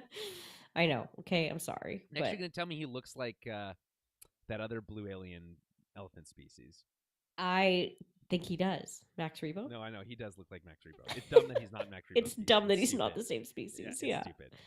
Anyway, she takes him to the roof of the school, which is complete with like tents and a kitchen tent and everything, where they get their daily rations, which is just green slop stuff. It looks like if you thawed frozen spinach, like the chopped Yeah. frozen spinach. That's Yeah. what it looks like. And And like a little rice ball or something, but yeah. Anyway, as Neil comments on how like different everything is from home, he's like, "Why are you guys all at war?" He thinks it's kind of unfair that they're all like at war. They don't get to just like yeah. hang out with their brothers and sisters and stuff. Hannah tells him about how the Attin stole their stinky AOPs. This is where we get the first fart joke. Because as soon as we cut to the AOPs, we hear them farting, which is, I think it's funny. Like she's just talking about them with like being like they're so important. They're like the thing that allows us to survive and live on this planet. But they just like farting up a storm. By the way, the very first fart joke we get in A Phantom Menace is from an AOP. So well, there we go. It tracks with their species. Yeah. They're just a farty bunch. They are a farty bunch. Not to be confused with Winston, who is also a very farty bunch today. Very stinky farts, Winston. He wandered off back to the couch. Fair enough. Anyway, they rely on these AOPs for survival, and they use them for food, I presume, but also for their hides. So, in response to these Hattons stealing their horses, they plan on today raiding their camp and burning their granary. Yeah. Yeah. Nothing says long extended war like revenge. So there's this great line from her. The old ones say each generation grows weaker, but when my father dies, I'll be the one who will lead my clan to victory. Right. I'll be the one that lead my clan to victory. That's kind of how she says it. So again, yeah, this is where we get this hint that this has been going on a long time. Right. And that they kind of got this like twisted idea. Again, this is where again we get the highs and lows. I like the way that they kind of set up this camp. I think it's visually interesting. Yeah. The like really cute little storytelling that and character moment and work that we get between Neil and what's her name, Hannah, I think is really effective. But this like simplified like concept of right and wrong and like, oh well, right, yeah. The only way to it's easy if you guys just apologize. If it was me, I would just apologize and then we wouldn't have to fight anymore. And right, yeah. Yeah, I guess technically, maybe, I suppose. But again, that's his like his rose-colored glasses, because he doesn't know any better, right? Like he doesn't understand how these worlds actually work because he's been so privileged. But the show is treating it like, so to Hannah, the idea of just like apologizing and like letting bygones be bygones is like a complete foreign concept to her. It's like, right, yeah. She's like, you can just apologize. You can do that, yeah, right. And so that idea feels like it's too simple. It's like, right, yeah. Of course it is. I have to assume these people have to understand the concept of, making peace. Yeah, right. Yeah. But instead we get this like oversimplified. Yeah. Sorry, go ahead. Oh, I was just saying, like, it is oversimplified, obviously, because, like, I think it's because it's kids. Like, you can't have these kids having like a super complicated, in-depth conversation about peace. But I did, I just kind of liked that he was so innocent in it, being like, oh, well, like, why don't you just say sorry? And then you guys can just be fine. And she's kind of thinking like, well, that's not going to work. But a version of like bringing that idea to her can maybe put that thought in her head, like, okay, maybe there is another way we can be doing this though. Like maybe there is a better way. And I think it kind of helps with her character's, whole vibe is that she has a whole little arc where she goes from being like an angry soldier to someone who believes in peace or exactly something. And like I kind of believe her when she says that like she'll lead her clan to victory, or like I do believe that like this girl could change things and do things a little bit differently, like, and it is the funny like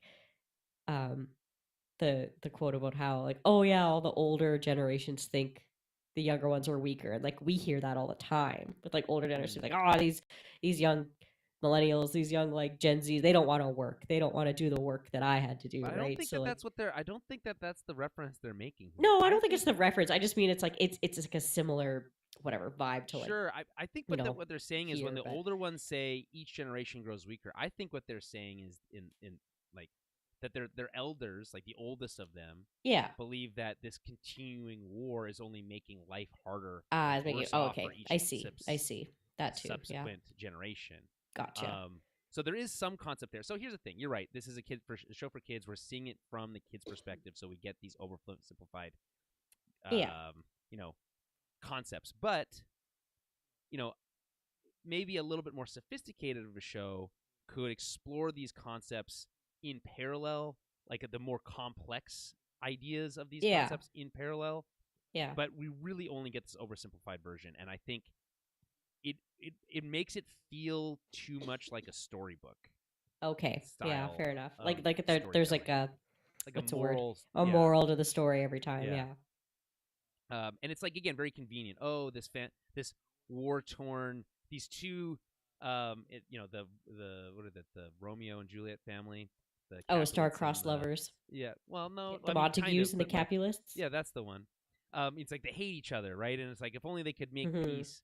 And it's like so it's like oh, how convenient that this child, and again, it's just all very like cliched, I guess, but like this child who just who's not a very strong kid believes in like you know forgiveness and peace and playing what's it called splat ball or whatever Yeah. Yeah. slap Splat ball. ball. So I mean it's just it's just all very convenient, and I just feel like there's some really cool concepts here, but then they're undercut by just making it like the simplest, basic, most generic version of these concepts that you could Yeah. achieve. Yeah. So again, taking the good with the bad here. So Neil offers his food to two small children, and Hannah looks on as we get this musical cue on flute, which is really nice. And I think this shot of Hannah is as she kind of looks over at Neil and with the background and kind of soft focus is a very classic Star Wars shot, in my opinion. This is a medium shot of a character looking at something, reacting to something. It's also very Amblin, you know, Spielbergian in its own Yeah. way. But for whatever reason, I saw this. I thought, wow, what a beautiful framing, and some great like a very understated but I think pretty great performance by the actress here, Yeah. Kayla Finley, because you see a lot going on behind the eyes, Definitely. Yeah. and you get this beautiful musical cue, and I think it just really exemplifies Star Wars to me. Like Star Wars to me is going to have a lot of these moments in them. Yeah. And I think it's Absolutely. a really beautiful moment, and this is maybe one of my favorite parts of the episode, which is just this one, 5-second shot of Hannah looking at Neil. At Neil. Yeah, there's so many little moments about this conversation too. Like I love that it's just little things, the little touches that they add, like how he like scooches closer to her, Oh my god, that is is so so cute.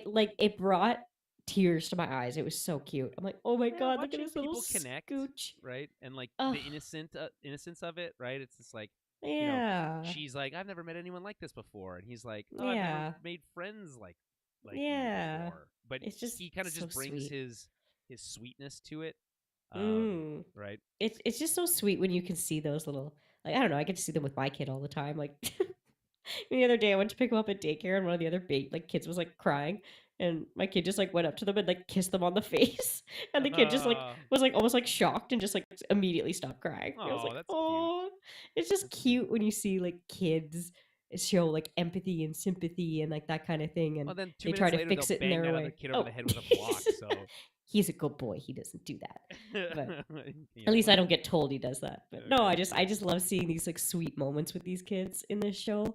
It's very, I don't know, it's very true to life, and I don't know, just like I just love Neil. And yeah, watching me him too. Someone scooch protect closer to her Neil. was so cute. We need Oh, to all protect Neil costs. at all costs. Yeah, He's just a sweet, sweet boy. he's a sweet boy, and there would be something truly tragic if Neil lost his innocence along the way of Well, uh, yeah, this adventure. exactly.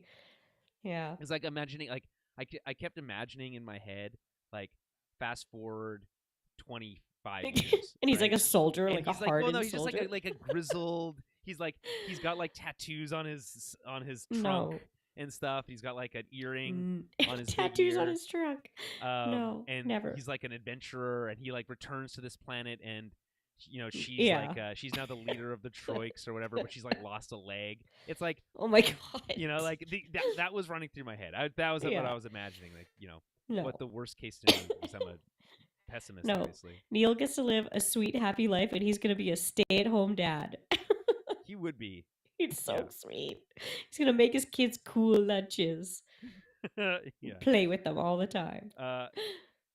That's what I want for Hina, Neil. uses a crank thing to open a giant turret cannon, and this turret cannon looked like shit. It was CG as hell. Yeah. And looked like out of a 1999 video game. So I don't know. That was a little disappointing to me, but again, what they're doing is some world building here. They're showing us that secretly in the building of their school that they go to are giant turrets, right? Designed to, I guess, I don't know, protect the planet or something. I don't know. But which either way, would and will be cool if they go back to their own planet and Neil's like, 100%. hey, wait, what the fuck? We have that too? Like, there's a big gun under there. Why is there a big gun under there? This is a Chekhov's cannon for sure. I mean, already got it. We already got a Chekhov's like droid thing pay off this episode. So, Winston, hey, quiet up. He loves to bark at the dogs upstairs. Loves to do that. And then when I tell him to stop, he goes, and he like whines because he wants to bark at them more. It's funny. Yeah. Okay, so she says, this weapon still works from the old days. Its strength is what keeps us safe here. So again, implying that weapons like these likely still functional on Attin. At Attin. Neil doesn't think it's fair that they have to be at war all the time. Goes on to tell her about life on Attin. He describes Slapball, and this is maybe my favorite moment. He's like, no, there's no war, but we do have this game called Slapball. Yeah. And then he tries to like describe what that is, like with his hands, and he just like waves his hands back and forth. Yeah, he's just like, and he's like, like this, and then I was dying. Like I thought that was so funny. And I love how he just answered like, I'm one of the best at it. I'm really good at it, which is such a lie. Like, which is obviously a lie. Yeah, it's so cute. But he's just a little humble brag. Yeah. I adore him. And then of course like this like fun like you must be a very weak clan, which he's like you're probably right. You're probably right. He tells her about how they don't have to fight for anything. We fight for food. We fight to protect our friends. We are strong. Yeah. This is Hina's perspective that fighting isn't bad. It provides their way of life. But again, this is just like something that someone who only knew war would say. So of course, yeah. But it is Star Wars, so it's appropriate. Neil thinks fighting is bad. He's like, well, I don't know. I just think fighting is bad, which is like a really funny, simplistic child thing to say, but accurate, right? It's that like sliver of truth, that obvious, that like truism, right? Fighting is bad. Yeah. Obviously, right? But it's when you hear it from a child, it kind of gives you new perspective. So anyway, he advocates for apologizing. We kind of talked about this a little already. I'll move through this right quickly. He tells a story about how his brother stole his protractor when he was a kid, and how he like got beat up by his little brother. Yeah, got beat up by his younger brother, right? And jumped on his head, and he fell backwards into the credenza. Love the use of the word credenza. Credenza, yeah. Great. Next time, I hope they use Chesterfield for couch. Ooh, yeah, that's a good word. Yeah. Anyway. Or a rumpus room. That would be another good word to use. Yeah. That's where I keep all my rumpuses, obviously. He would call something a rumpus room. He would. Fucking Neil. You son of a bitch. Anyway, this makes Hina laugh. Like you get like this genuine like giggle from Hina, which I guess the sense would be that she doesn't get the chance to laugh much. Yeah. Living on a war-torn planet. So, and she says, I've never met anyone like you before, which is like a classic line of, I think you're cute and interesting. Although she's much older than him. Yes, definitely. Yeah. Like in 10 years when they only have like a 3-year difference, it's not. Yeah, it doesn't matter. Yeah. So or maybe 15 years, we'll call it, just to be safe. Yeah. Anyway, back downstairs, we see. Oh, I thought you were making a reference for Padme and Anakin. Oh, yeah, no, I didn't think about that, but that's weird too. I thought that's what you were saying because she's like older. Much older. Like, yeah, like she's like 10. I think she's like 10. Yeah, 9 or 10 years older than him. But it doesn't matter when you're 15. Yeah, I guess like if you're 19 and you're talking to a 10-year-old, it's like you might as well be talking to an alien because they have no concept of anything you're going through. But I guess if you're 29 and you're talking to a 20-year-old, it's a very different. Yeah, exactly. But still weird. 100%. Yeah. It's weird because most of the time when those things happen, you didn't know them when they were 10. Well, yes, exactly. Yeah. So, I guess she didn't really know him that long. You think about it? No, it was like one a couple weeks, and then it was over. Yeah. Annie, you've grown so much. It's weird thing to say, Pat. It is weird. It is so weird. Okay. Back downstairs, we see that KB has. Turns out she has killer aim. She's nailing these like cans on the at the end of the shooting range, and as Neil and Hannah come back, Wim tries shooting a giant like blaster Gatling gun thing. Yeah, and he gets blasted back by the kickback. So like, why would you even give a kid a gun that big? Yeah, well, they treat them as huge. Adults. Yeah, and also I love Wim. He's like, no, it's totally fine. It's cool. It's like yeah, he's like, I got this. He's like having the time of his life. He's like, I get to shoot guns. The power on it too. Yeah. Yeah. It's like, I'd never get to do this back home. My dad would never let me shoot guns. Well, the general has Stinks or whatever his name is. He's like, I see you train with spirit, my boy. Right. So he sees it as a positive quality. Anyway. The general comes back to tell the kids that they're leading them into battle. Congratulations, you have proven your might with these weapons in this one afternoon, and now are ready to lead us into battle. Fern tries to politely refuse, but that doesn't seem to be accepted because we cut to, in at Akron City, them walking in front of all these like Troik warriors, discussing quite loud and openly their plan to drop their weapons and run away as soon as any fighting starts. And then the soldiers are like, even talk about desertion will get you shot. Which of course it would. My favorite moment later is like when KB's like, how are we going to run away from all this? Right. And it's like, how about shut the hell up? Yeah. Stop talking about running. Yeah, like, let's not talk about that right now. If we get a little bit further from them, then we can run away. But maybe let's not mention that right now, KB. You should be smarter than that. Come on. Anyway, we get a good shot of a bunch of Imperial Army helmets here. We looks like one of like the AT-AT pilots. By the way, is Attin now the official like way for us to know that the AT-AT is just pronounced AT-AT? I mean, don't they say it differently throughout Star Wars media? Like, I feel like I guess so. It is pronounced like sometimes they say AT-AT, sometimes they say AT-AT. So I don't know. Yeah, I guess there's no wrong way, but AT-AT's way more fun to say than AT-AT is more fun. AT-AT. Yeah, but it also doesn't work for the ST. So yeah, you have to do you're not going to call an AT-ST. No, no. So you have to kind of do it. It's like slang. It probably is AT-AT, but they call them AT-ATs because it's more fun. Exactly. So definitely cool. General Veer style helmet here. Different Imperial helmets, Imperial Army helmets. It looks like as well. The Imperial Army being like the unit that Han Solo was in when he was on that like dirty, muddy planet at the beginning of Solo. Right. Yeah. Not a part of the Navy. No. We don't see them at all during the original trilogy, or really ever again since Solo. So yeah. Anyway, the general orders them out and to scout ahead, and Fern looks absolutely traumatized. Yeah, she is like, I don't know what to do. Anyway, the kids all look terrified as they make their way forward, but Neil is like petrified from fear. Oh, so he can't even broke walk. my heart. And he admits to being terrified when she offers to help and go with them. Yeah. She's like, I thought you might be a little scared. And he's like, yep, I am. And It's nice. So she says, when I feel that way, it is better when I'm with a friend. Yeah.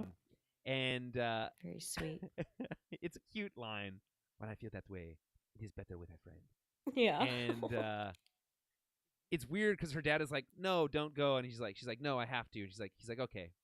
But Right. I guess it plays with the whole we treat our kids like adults, Yeah. so they can I, make their I own get the decisions. feeling too with this whole clan that they don't like yeah, they probably use their kids as like scouts and a little bit of as soldiers, but I 100%. also think it's a little bit of that thing of like they kind of know that other clan probably won't harm the kids, so that's why they use them like that, which is Well, shitty. It's shitty to use your kids as human shields basically. yeah. But I do feel like a lot of this what this clan does like using those kids is to go scout things because they're like, "Oh, it's safer if you do it because if the adults go, we're just going to get shot." Yeah, maybe. But They are armed though, so they are armed, yeah, yeah. that's true. They are. Like So, if I saw a child holding an AK-47, like yeah. I'm not gonna shoot the kid. Obviously, I'm not saying that, but it's like they're also extremely dangerous. No, they You are. know, They so are, but that's part of it too. It's like, it yeah, it messes with the other side. unpredictable, all sorts of stuff. Yeah. I mean, that's why you don't use child soldiers. I mean, that's one of many Well, reasons. yes, But exactly. yeah, maybe not the main reason. I'm not suggesting that the main reason you don't use them is not because they're not because they're ineffective, Yeah. but Yeah. No. or chaos agents Jesus. as all Yeah. children are, but because they're children and it's And it's terrible. morally wrong. Yeah. Yeah. Anyway, but again, multiple reasons why you wouldn't. uh, anyway, this helps Neil move ahead. He gets the courage through his friendship with Hannah. Lovely moment. And they're talking about this isn't right. I'm not just saying that because I'm scared. Neil says he doesn't want to hurt anyone, and he thinks that the brave thing to do would be to make peace, right? Mm-hmm. Yeah. And he's right. Yeah. He's absolutely Yeah. 100% correct. Again, we talked about this whole concept already. I'm not going to read a little Yeah. that. Yeah. Share your livestock and they can share their grain, and there you go. Harmony. Yeah. And then you can feed the livestock the grain, and they get more Exactly. livestock, and that will Mm-hmm. help you then plow There you more go. fields so that you can then plant more grain. Yeah. Yeah, come on, All people. working together. Use your big heads here. Anyway, they hear a sound, and they're like ready to like raise their blasters, and then it turns out it's just Jod making his way out of the mist, joined by SM33, which was, to be honest, a bit of a twist. I wasn't expecting that. No, I wasn't expecting that either. I was kind of expecting okay, them cool. to be like the enemies, but then Jod would be in prison or like captured or whatever. But maybe they're like, we don't have time for that. Probably. They're like, we can't do it. another like capture release, episode. Yeah. I did like how quickly they did this though. It was kind of nice. I was like, oh sweet. So whatever. He's just figured it out. Here's your livestock back. He pirated his way. He Crimson Jacked his way out of this. Yeah, we didn't need to see it either. He's like, yeah, here you go. Yeah. The thing is, I think it does, like, so he says, we learn later, like in the next scene, basically, he's like, oh yeah, got captured by these Hattins or whatever, but they are willing to make a deal, so I just bought the herd from them. Yeah. With the credits that you left behind. I definitely stole, and they're disappointed with that. We'll get to that in a minute. Yeah. But do we believe that that's how that went? I don't know. Yeah, because we didn't really see it, right? That was the other thing I was going to bring up. I was like, we didn't actually see him make this deal, so who knows? Because like 33 could have just went full blown like bananas droid and just like murdered all those guys if he wanted to. Yeah. So I don't know. I was thinking that was more like at first that's what I thought had happened. That SM33 was going to chime in about how he took them all out. Yeah. But I wonder if maybe he maybe offered. He's like, listen, I'll give you this, but I'll come back with more once. Could be. Once I raid at Attin or whatever. I don't know. Yeah, because like also. Buddy. Come on. Yeah, go ahead. To me too, like, what is that tribe gonna do with those credits? Like, what's the point of those? Like, great question. Because it's like, can you trade those for anything on your planet? They could trade with other offworlders, right? That's true. If they have like offworlders that come by enough, that's fair. Yeah. And they must, because they need to have like constant like ammunition restocks and stuff. Right. Yeah. So. Yeah. And and that other group obviously trades grain for ammunition. So yeah, probably. Yeah. Anyway, as a reward for returning the horses or whatever, Jod asks for the kids in exchange for his reward. And then we get this really funny line: "Are you sure you'd rather have them and not our best hides?" And Yeah. the so classic joke about like, oh yeah, like how many hides, yada yada yada. Funny. I just think that this whole sequence is very charming because you get Yeah. Neil who gives him a big hug, and they're all really Yeah. happy to see him. And then you get this, I think, truly genuine moment captured on camera between Jude Law and these child actors, where Yeah. he Yeah. makes this joke, but like the way that he says it and the way he looks at these kids feels like he's talking to his own kid. It And does. Yeah. again, whether that's just him being a great actor or him tapping the fact that I'm pretty sure he has kids in real life, Mm-hmm. that he's able to like turn that on. But I think that's just really, it was Yeah. just really charming. And I thought the joke lands, the execution of it is on point, and I think it's just like a really nice little like glimpse into like the warmth of this, either this actor or the combination of the actor and character. It's really, I'm having a hard time like separating the Jude Law of it from the Jod of it Really? all, but See, I a am little bit. not. Yeah. Really? I mean, I he's feel like I so don't, Jude probably don't. Law. Yeah, I feel like I just don't watch enough Jude Law content for Oh, it to maybe matter. that's fair. Anyway, I just thought that it's a very genuine, whether it was genuine from like uh, a human perspective or from an acting perspective, I think it's great. So, Yeah, which it is was very technically good. the same thing.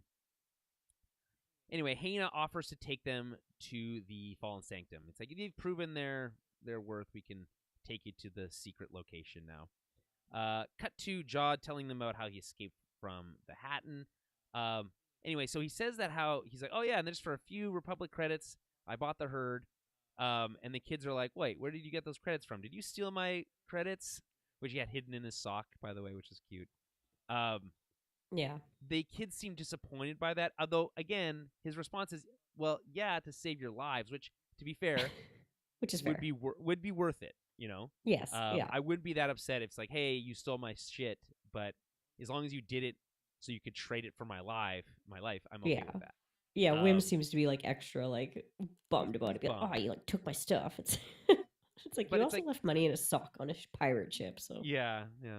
Well, they are still kids, I guess, but yeah, I don't know. I mean, to me, there's this kind of maybe like a little bit of like a loss of the um, innocence a little bit a little there to bit. say like, Yeah. Yeah. yeah, he's our friend and we like him and we thought he was a Jedi. It turns out he wasn't. He wasn't. That was the kind of maybe the first moment they lost some, um, Mm-hmm. of that confidence in him. And then now it's like, well, it's not just that. He also stole your shit, so he's Yeah. maybe not as cool of a dude as you thought. You know what I Yeah. It's mean? like he's just gonna do shit without asking you because you're Yeah. not actually in charge. Yeah. Exactly. And so we learn that the Fallen Sanctum is their version of the Attin Supervisor Tower. We talked about this at the top. Probably an AI brain up there. Mm-hmm. Um, and by that I mean just like a big droid, like thinking droid or something like that, or they would call it or something. I don't know. I'm trying to imagine like what their version of like an AI supercomputer brain thing would be. So Oh, I see. Yeah. Yeah. I'm thinking of like the strategy droids or whatever from the Clone Yeah. Wars, From the Clone stuff like Wars. that. Yeah. Exactly. So Neil says goodbye to Hana, and we get this little goodbye scene. And She it's does a really super. parkour flip. Oh my god, it's super funny.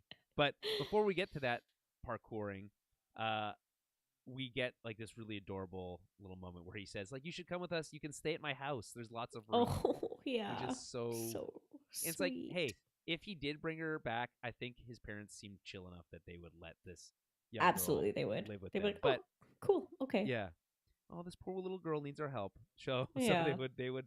Oh, you can live with us as. Do you think that the purple? I guess they do. The blue aliens must eat the same food as the rest of everyone else, otherwise it wouldn't work. Yeah. So He was eating the same food as the other kids, yeah, so yeah, you're right. Anyway, there's this really kind of cute, sad moment. She says, "Perhaps someday, when I am the leader of the Troik, I will remember yeah. your ways. Yeah. And I see now your weakness. It makes you kind. Any world would, in my world, could use some kindness." Yeah. Yeah, I mean the moral of the story here being like, Yeah.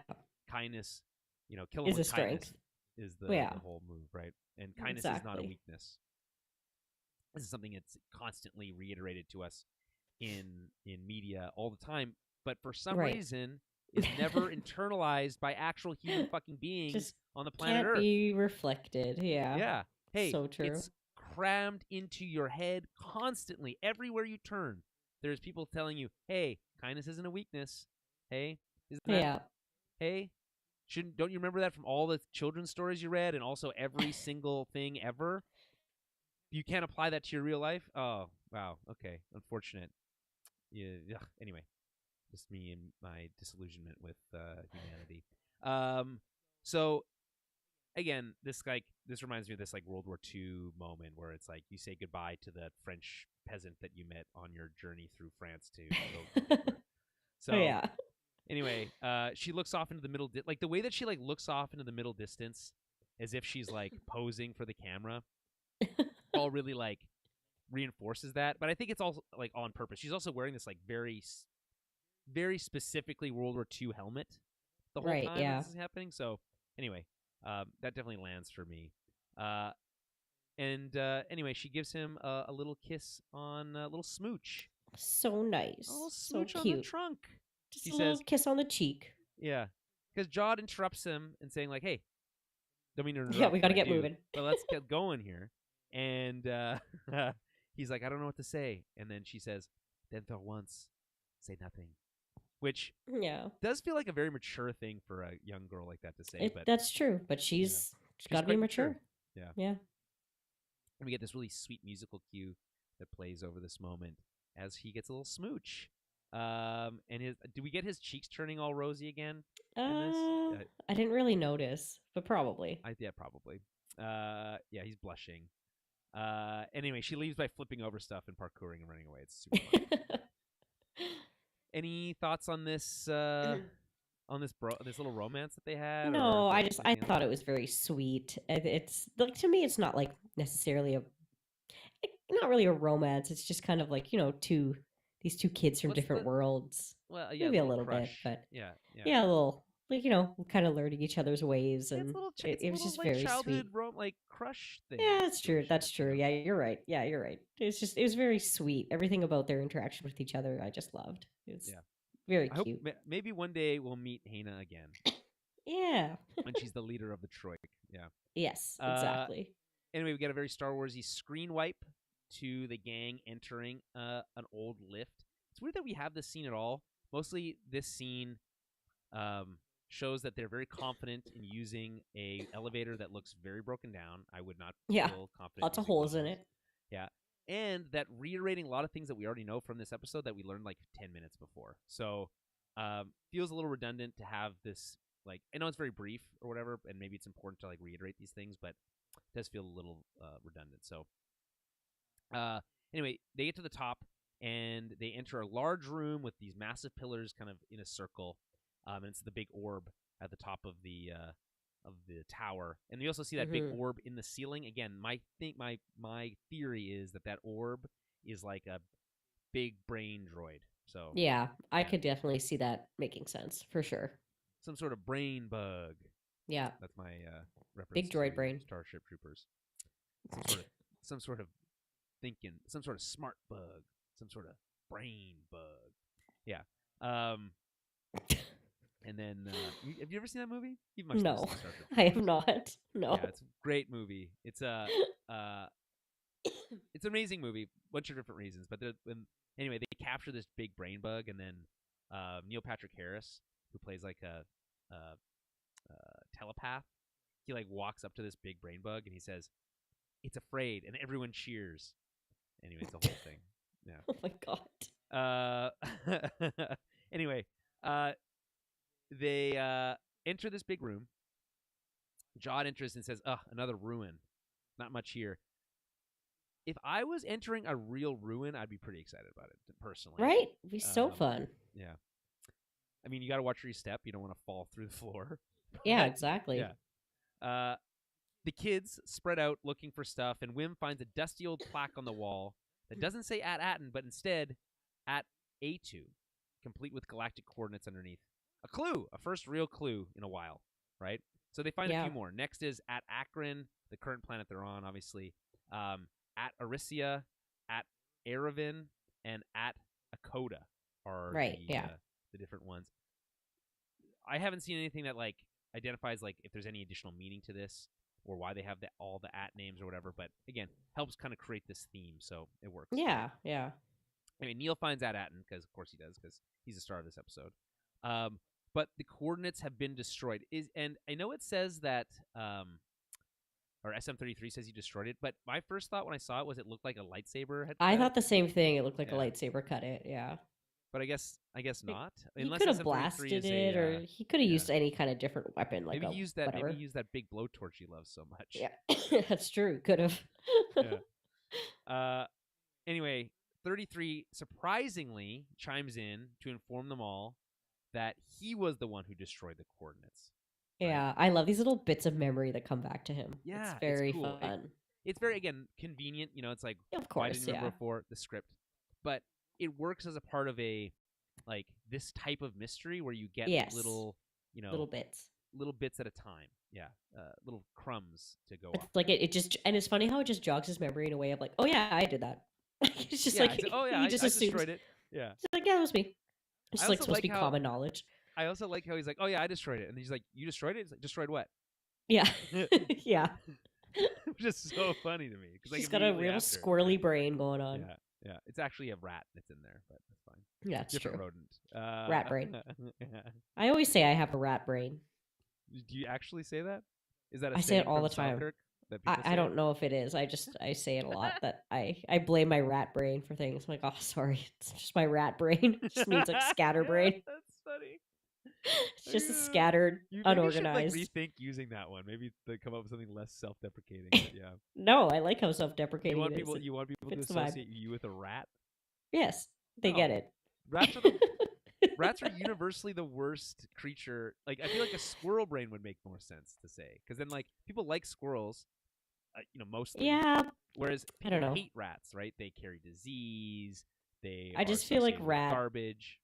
Rat gets the point across better than squirrel. Squirrel's too commonly used. I like rat. Just a suggestion. I like the vibe of rat brain. Or maybe like a different rodent, like a hamster brain, or like yeah, or something. I like rat. Rats are also smart, guinea pig, so guinea pig whatever. Brain. I mean, yeah. Oh, yeah. They're so smart. What a smart pet, rats. Get the fuck out of here. You're a pet rat. They are smart. Rat, you're not. That's why they use them in labs, idiot. I thought they used mice for that. And rats, both. That's why it's called lab rat, not lab mouse. Well, it's true. I guess they use both, but it's not great either way, to be honest. But whatever. I just think like you would want to avoid associating yourself with rats as much as possible. That would just me maybe, but just what do I know? Yeah, not much. Yeah, obviously. Anyway, so we've learned that SM33 was the one that destroyed the coordinates. And as he's like talking about how he was here with his old captain, and then immediately starts forgetting, and then Fern gets very angry about this whole like, listen, we've been through this all before. I'm tired of this bullshit, right? Anyway, she runs away. Gets upset. As KB wonders if they can maybe repair his memory. I love this line. Maybe there's only a couple 100 million circuits in there, which is good. Yeah. She can fix it. It's super easy. So Jod urges Wim to go like talk to Fern. It's like, you should go talk to your friend, or like go talk to your little girlfriend or whatever. That's probably what Jod is thinking in his head. Oh yeah. Anyway, she's crying. She feels overwhelmed, right? And wipes away a tear right as Wim arrives, right? Because she doesn't want to, she's a very strong, independent young woman. Doesn't want anyone to see her crying. Yeah, exactly. Right. Yeah. Especially not Wim. Yeah. Yeah. But I mean, this is a very like cute little interaction. It is. It's a very nice moment between the two of them. Reveals a lot about both characters here. Yeah. It's a nice like softness between them too, because like she's not always soft to him. No, she's quite mean. Yeah. And it's like, she's being more vulnerable, and like he's trying to like help, and he's trying to like say nice things, right? So yeah, and I think it reveals some of like some of their capabilities here, because he says like, she's like, you should have been captain, and he's like, no, you wouldn't. You got us pretty Yeah. far. I don't think I would have Yeah, got I us would. this far. Yeah, exactly. And it's like I have to agree. Like I just feel like he would have not have been. He's just not a cap. He's just not captain There's no material. way. Not yet. No way. Anyway, he's a little too scatterbrained, Mm-hmm. and like a little bit too willing to like jump into action without thinking. So, anyway, he does try to like play to her ego here a bit, saying asking her as captain what they should do next, but it kind of backfires on him because she admits that she doesn't know what to do, and she's constantly being pressured by her mom, right, to be the best at everything, right? So in this moment where it's her peers are looking at her to be the best and she doesn't feel capable, this is like a very like vulnerable moment, as you said before, for her. Mm-hmm. She says, I have no idea what I'm doing. You should have been captain. Wyndham doesn't think so. And Fern laments almost getting them all killed in battle, which I think is a fair thing to be like, listen, I might be a captain, but I did almost get us all killed. So I signed us up to be child soldiers, so maybe someone else should make the decisions. Yeah, right. And a good leader is a leader that has humility. That's true. So I think she is demonstrating qualities that a good leader would have. Right, someone who understands that mistakes were made, knows what those mistakes are, what to do differently in the future. Anyway, Rim tries to frame it as a success. Like, yeah, well, that's true, but we made it out, so win, right? Yeah. But that also everything's fine because she's like, no, but now we're stuck here. So I got us, out of the frying pan and into the fire. Anyway, he's like, don't worry, you'll figure something out because you're amazing, Fern. Which is a nice thing to say because you're amazing. Yeah. Which, obviously something that he's felt for like a little while here. Oh, for sure. Like this girl is super cool and he's thought that for like immediately from meeting her. Yeah, basically the second he saw her jump that thing on her speeder bike or whatever. Yeah, he's like, that girl's cool. Yeah. I do understand Fern's reaction here, though. It's like we'll figure it out is not a plan, and it's like just saying, "Oh, don't worry, you'll figure it out," is not, I don't think, helpful. And she certainly doesn't feel like it's helpful. And again, plays into this whole thing of her feeling, emburdened with all of this, with all the choices, having to make the decisions, right? Yeah. The what is this? That's the line. The head that wears the crown is the heaviest. Oh man, I'm butchering that. But who wears the crown, something like that. Anyway, it's a whole thing about burden of the charge. Yeah, man, I got definitely not killing it with words today. Fern gets annoyed by this whole thing. She doesn't know what to do and doesn't like the idea of Wynn or any of the others like feeling like they need her to make the decisions and relying on her. She doesn't want that pressure. She says, I'm not a droid. I don't just do whatever I'm told, which does help her figure it out. So Wim technically was right. Yeah. Yeah. She's like, oh, eureka moment, right? And so she uses her Chekhov's droid trick to logic her way out of 33's memory issues. So I think there's something we kind of talked about before, which is this idea that it's not that he doesn't remember, it's that he's been like forced. No, he's been programmed. Remember. Yeah. Yeah, he's definitely been programmed to be like, you don't talk about this. Right. She says, quote, maybe he can't remember because he was ordered not to. Run memory override. You remember everything about Attin, which feels like a very like basic. I feel like there's got to be more difficult than that. Yes, anyway, I think that's why he has the reaction that he does, though, right? Because he remembers everything. Yeah. Maybe if he said, memory override, remember how to get us to Attin. Right, yeah, maybe. Just that. Yeah, I don't know. Yeah. Anyway, we get this whirring sound as his like brain's like and he then tells a story about how his old captain, this is a pretty crazy moment in my opinion. He like turns and he's like becomes introspective and he's like, the captain slaughtered anyone who saw the coordinates, right? Yeah. And he was ordered to destroy them and forget everything about Attin. Apparently, by the way, this is something I didn't remember, but I did notice or was mentioned in screen crush video, which is that this is a very Treasure Island and Goonies reference, because in in Goonies there's a reference to the treasure being lost because the captain killed his men so they wouldn't know where it was. Okay. That's kind of the thing where the captain buries a treasure, but yeah, kills everyone, so he's the only one who knows where it is. Yada and yada. He dies unexpectedly, so no one knows where it is. Yeah, exactly. Yeah. So, but anyway, the way he's like, he kills them all, he slaughters them. That's what his like exact terms were: slaughters them. And anyway, the music starts getting a little scarier here, and Fern gets excited about this idea of like, well, okay, sure, but you can take us there now, though, right? But 33 gets very scary as he, his story kind of expands a little bit, saying that his old captain told him, quote, that if anyone comes poking around looking for the treasure, he told me to pull them apart. Which is really crazy because he starts like getting huge, into like battle mode, and we get this really quick shot of Jod being like, give me your blaster." Just being like, oh shit. Yeah, he's definitely concerned.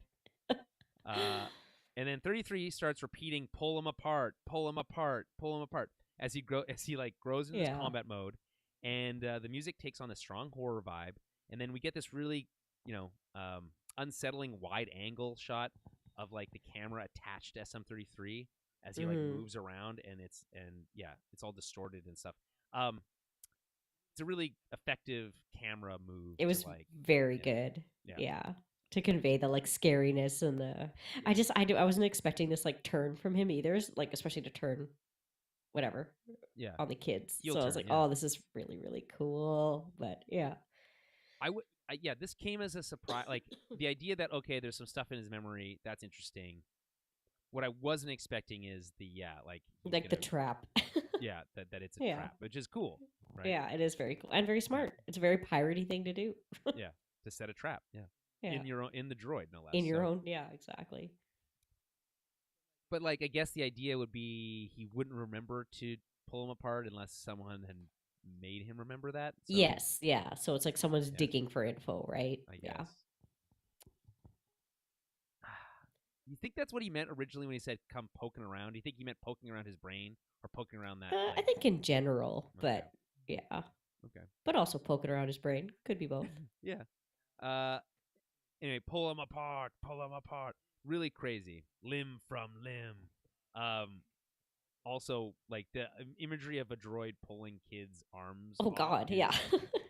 Like I know we've heard about arms being pulled off before with Wookiees and stuff. With Wookiees, but never with kids before. No, so I guess this is like a whole different thing. I think that this is scary enough that if you were a young child, that this moment would be pretty scary. Traumatizing. Oh, it'd be traumatizing. Yeah. Especially because he's been their buddy up until now too. Exactly. Yeah. Anyway, out of nowhere, after 33 like goes after the kids, out of nowhere, a rock hits 33 in the head, and it turns out it's Neil having his being brave moment. Complete with standing in a like ray of sunshine and everything, telling the droid to leave his friends alone. The music swells, and he gets his big hero moment, which is exciting for him, right? I'm happy for him personally. And anyway, 33 turns and goes after him, and like comes after him like pretty fast. Like for a peg leg droid, he's able to move pretty good in that movement. Yeah, right when he gets all rage mode. Yeah, well, I guess we saw him move pretty good before when he was like we have pirates, when he's exactly. But so that means like the kids know how fast he can be too. Yeah, which is unsettling for the kids, obviously. Yes. Terrifying for Neil because he's like he doesn't even run. Like, turn to run, bro. He's just like, accepting it. Yeah. Anywho's and how. Jod makes a desperate play to like turn him off. He like switches him off. Good thing about droids. I guess if you're like I guess the thing with I feel like if he was operating normally, he would have been able to stop Jod from turning him off. But because he was like so like focused on Neil, he was able to kind of like get behind him and do that little like half leap skip thing that he does little to, like, maneuver. Yeah, it's pretty funny. Anyway, the droid collapses nearly on top of Neil. Very Terminator, by the way. This Yeah, moment. right? Yeah. That's what I thought too. And the kids can't believe that Neil saved him. They're like, "Wow, Neil, you really that was so brave." And he's like, "Yeah, totally," and then faints, which So sweet. is also, yeah, it's very sweet. The whole thing about Everything about him I him just adore. fainting, having this little moment, but like not being able to handle it so much so Yeah. that he literally He just gets passes out. overwhelmed. Have you ever fainted before? Yeah, but it's never been like because of something like that. It's always just been because of like illness. I fainted once when I accidentally stabbed myself in the arm, like right in my like the crook Oh of my elbow God. Yeah. with my garden shears. Jesus. And there was so much blood, like Yeah, so it that was would. coming out so fast. And I like went into the kitchen. This is at my old place, and I like wasn't sure what to do, and it's fucking so crazy. I looked down at my arm and I just saw how much blood was pouring out, and I just fainted. Oh my Like I God. literally just like passed out backwards onto the kitchen floor. That's And not then, a good fight or yeah, flight. my roommate. Well, no, I know it's not. And my roommate found me there, like blood running down my arm, and like helped me get to the hospital. But Yeah. yeah. And I asked the doctor, That's terrifying. the nurse or whatever, when I got triaged, and I'm like, yeah, I passed out. She's like, yeah, that happens sometimes. Yeah, like, it's like the blood and the shock and everything. yeah, But and I'm like, oh, yeah, I'm man, not good it's with so blood, so embarrassing. that probably also could do it for me. I think it was the like shock of like not knowing what to do. Like, do I call Yeah. 911? Like, what do I do? And then, Like, how bad is this? Yeah, just yeah. overwhelmed. And yeah, fair enough. Yeah. And again, it was crazy how much blood there was. Like, again, there's lots of veins in that part of your. Yeah. Oh yeah. Um, Be more careful with your garden shears. I was gardening and mowing the lawn at the same time, and I bent down to like fix something on the lawnmower, and I was holding the garden shears in my other hand, and I like stabbed myself in the arm. God. It's so dumb. It's really dumb, and I still have a scar from it actually. Yikes. Not much of one, but it's still there. Ugh. Yeah, or maybe it's this one. Yeah, there it is. Yeah, I prefer not to think about it. Really. Yeah, you're making me dizzy now. Again is not yeah, it doesn't fill me with joy. And so I understand. All I'm saying, this is a long way of saying, is I understand Neil. Fainting. Yeah, fainting. Anyway, I love he fainted and then cut to credits. And then credits. Yeah, I thought that was a weird credit cut, but I was like, well. At least it wasn't them jumping to hyperspace. But I guess the question is now, and I didn't really think about this before, is like, what do they do now? I guess they have to like reprogram SM-33.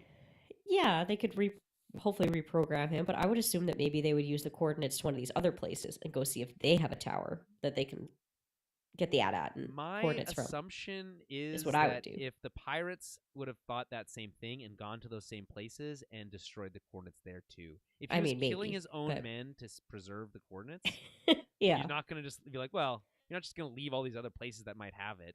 That's true. Maybe he hasn't gotten all of them. Maybe we're just going to have to see all these other planets. Here's what's possible. Okay. That they went and raided all these other planets, found out that they weren't treasure planets after all, right? Right. That one of the last stops they make is at Akron. They destroy those coordinates, and then for some reason, maybe one of the other At planets gave them the impression that Attin was the treasure planet, and then that's the last stop. And then on the way in, the reason they crashed is because of that like landing sequence that they couldn't get out of. Yeah, and that's could what crashes them, and then they're never able to. That and also the stabbing, the infighting, pirates, the stabbing of each other, yeah. Is what gets them in that situation. I don't know. I'm just speculating here, but I guess what I don't think would be interesting necessarily would be going to a bunch of other Attin clone planets. If there's a bunch of these planets that are like the same, I could see it be interesting going to one more, and like if it has something different about it too. I could see it being interesting if they go to one more, but just to see the vibe there. One more, but no more than that. Maybe they have one and it's full of monsters, like you said this one should have been. That would be cool. I'll allow it. We shall see. We shall see. I didn't read an IMDb review because the feature review said rushed and weakest episode so far, but still good. So I didn't feel like that was worth necessarily reading. I don't know if this is the weakest episode so far. I still think episode 1 is the weakest episode. So, we shall see, I guess, how this all plays out.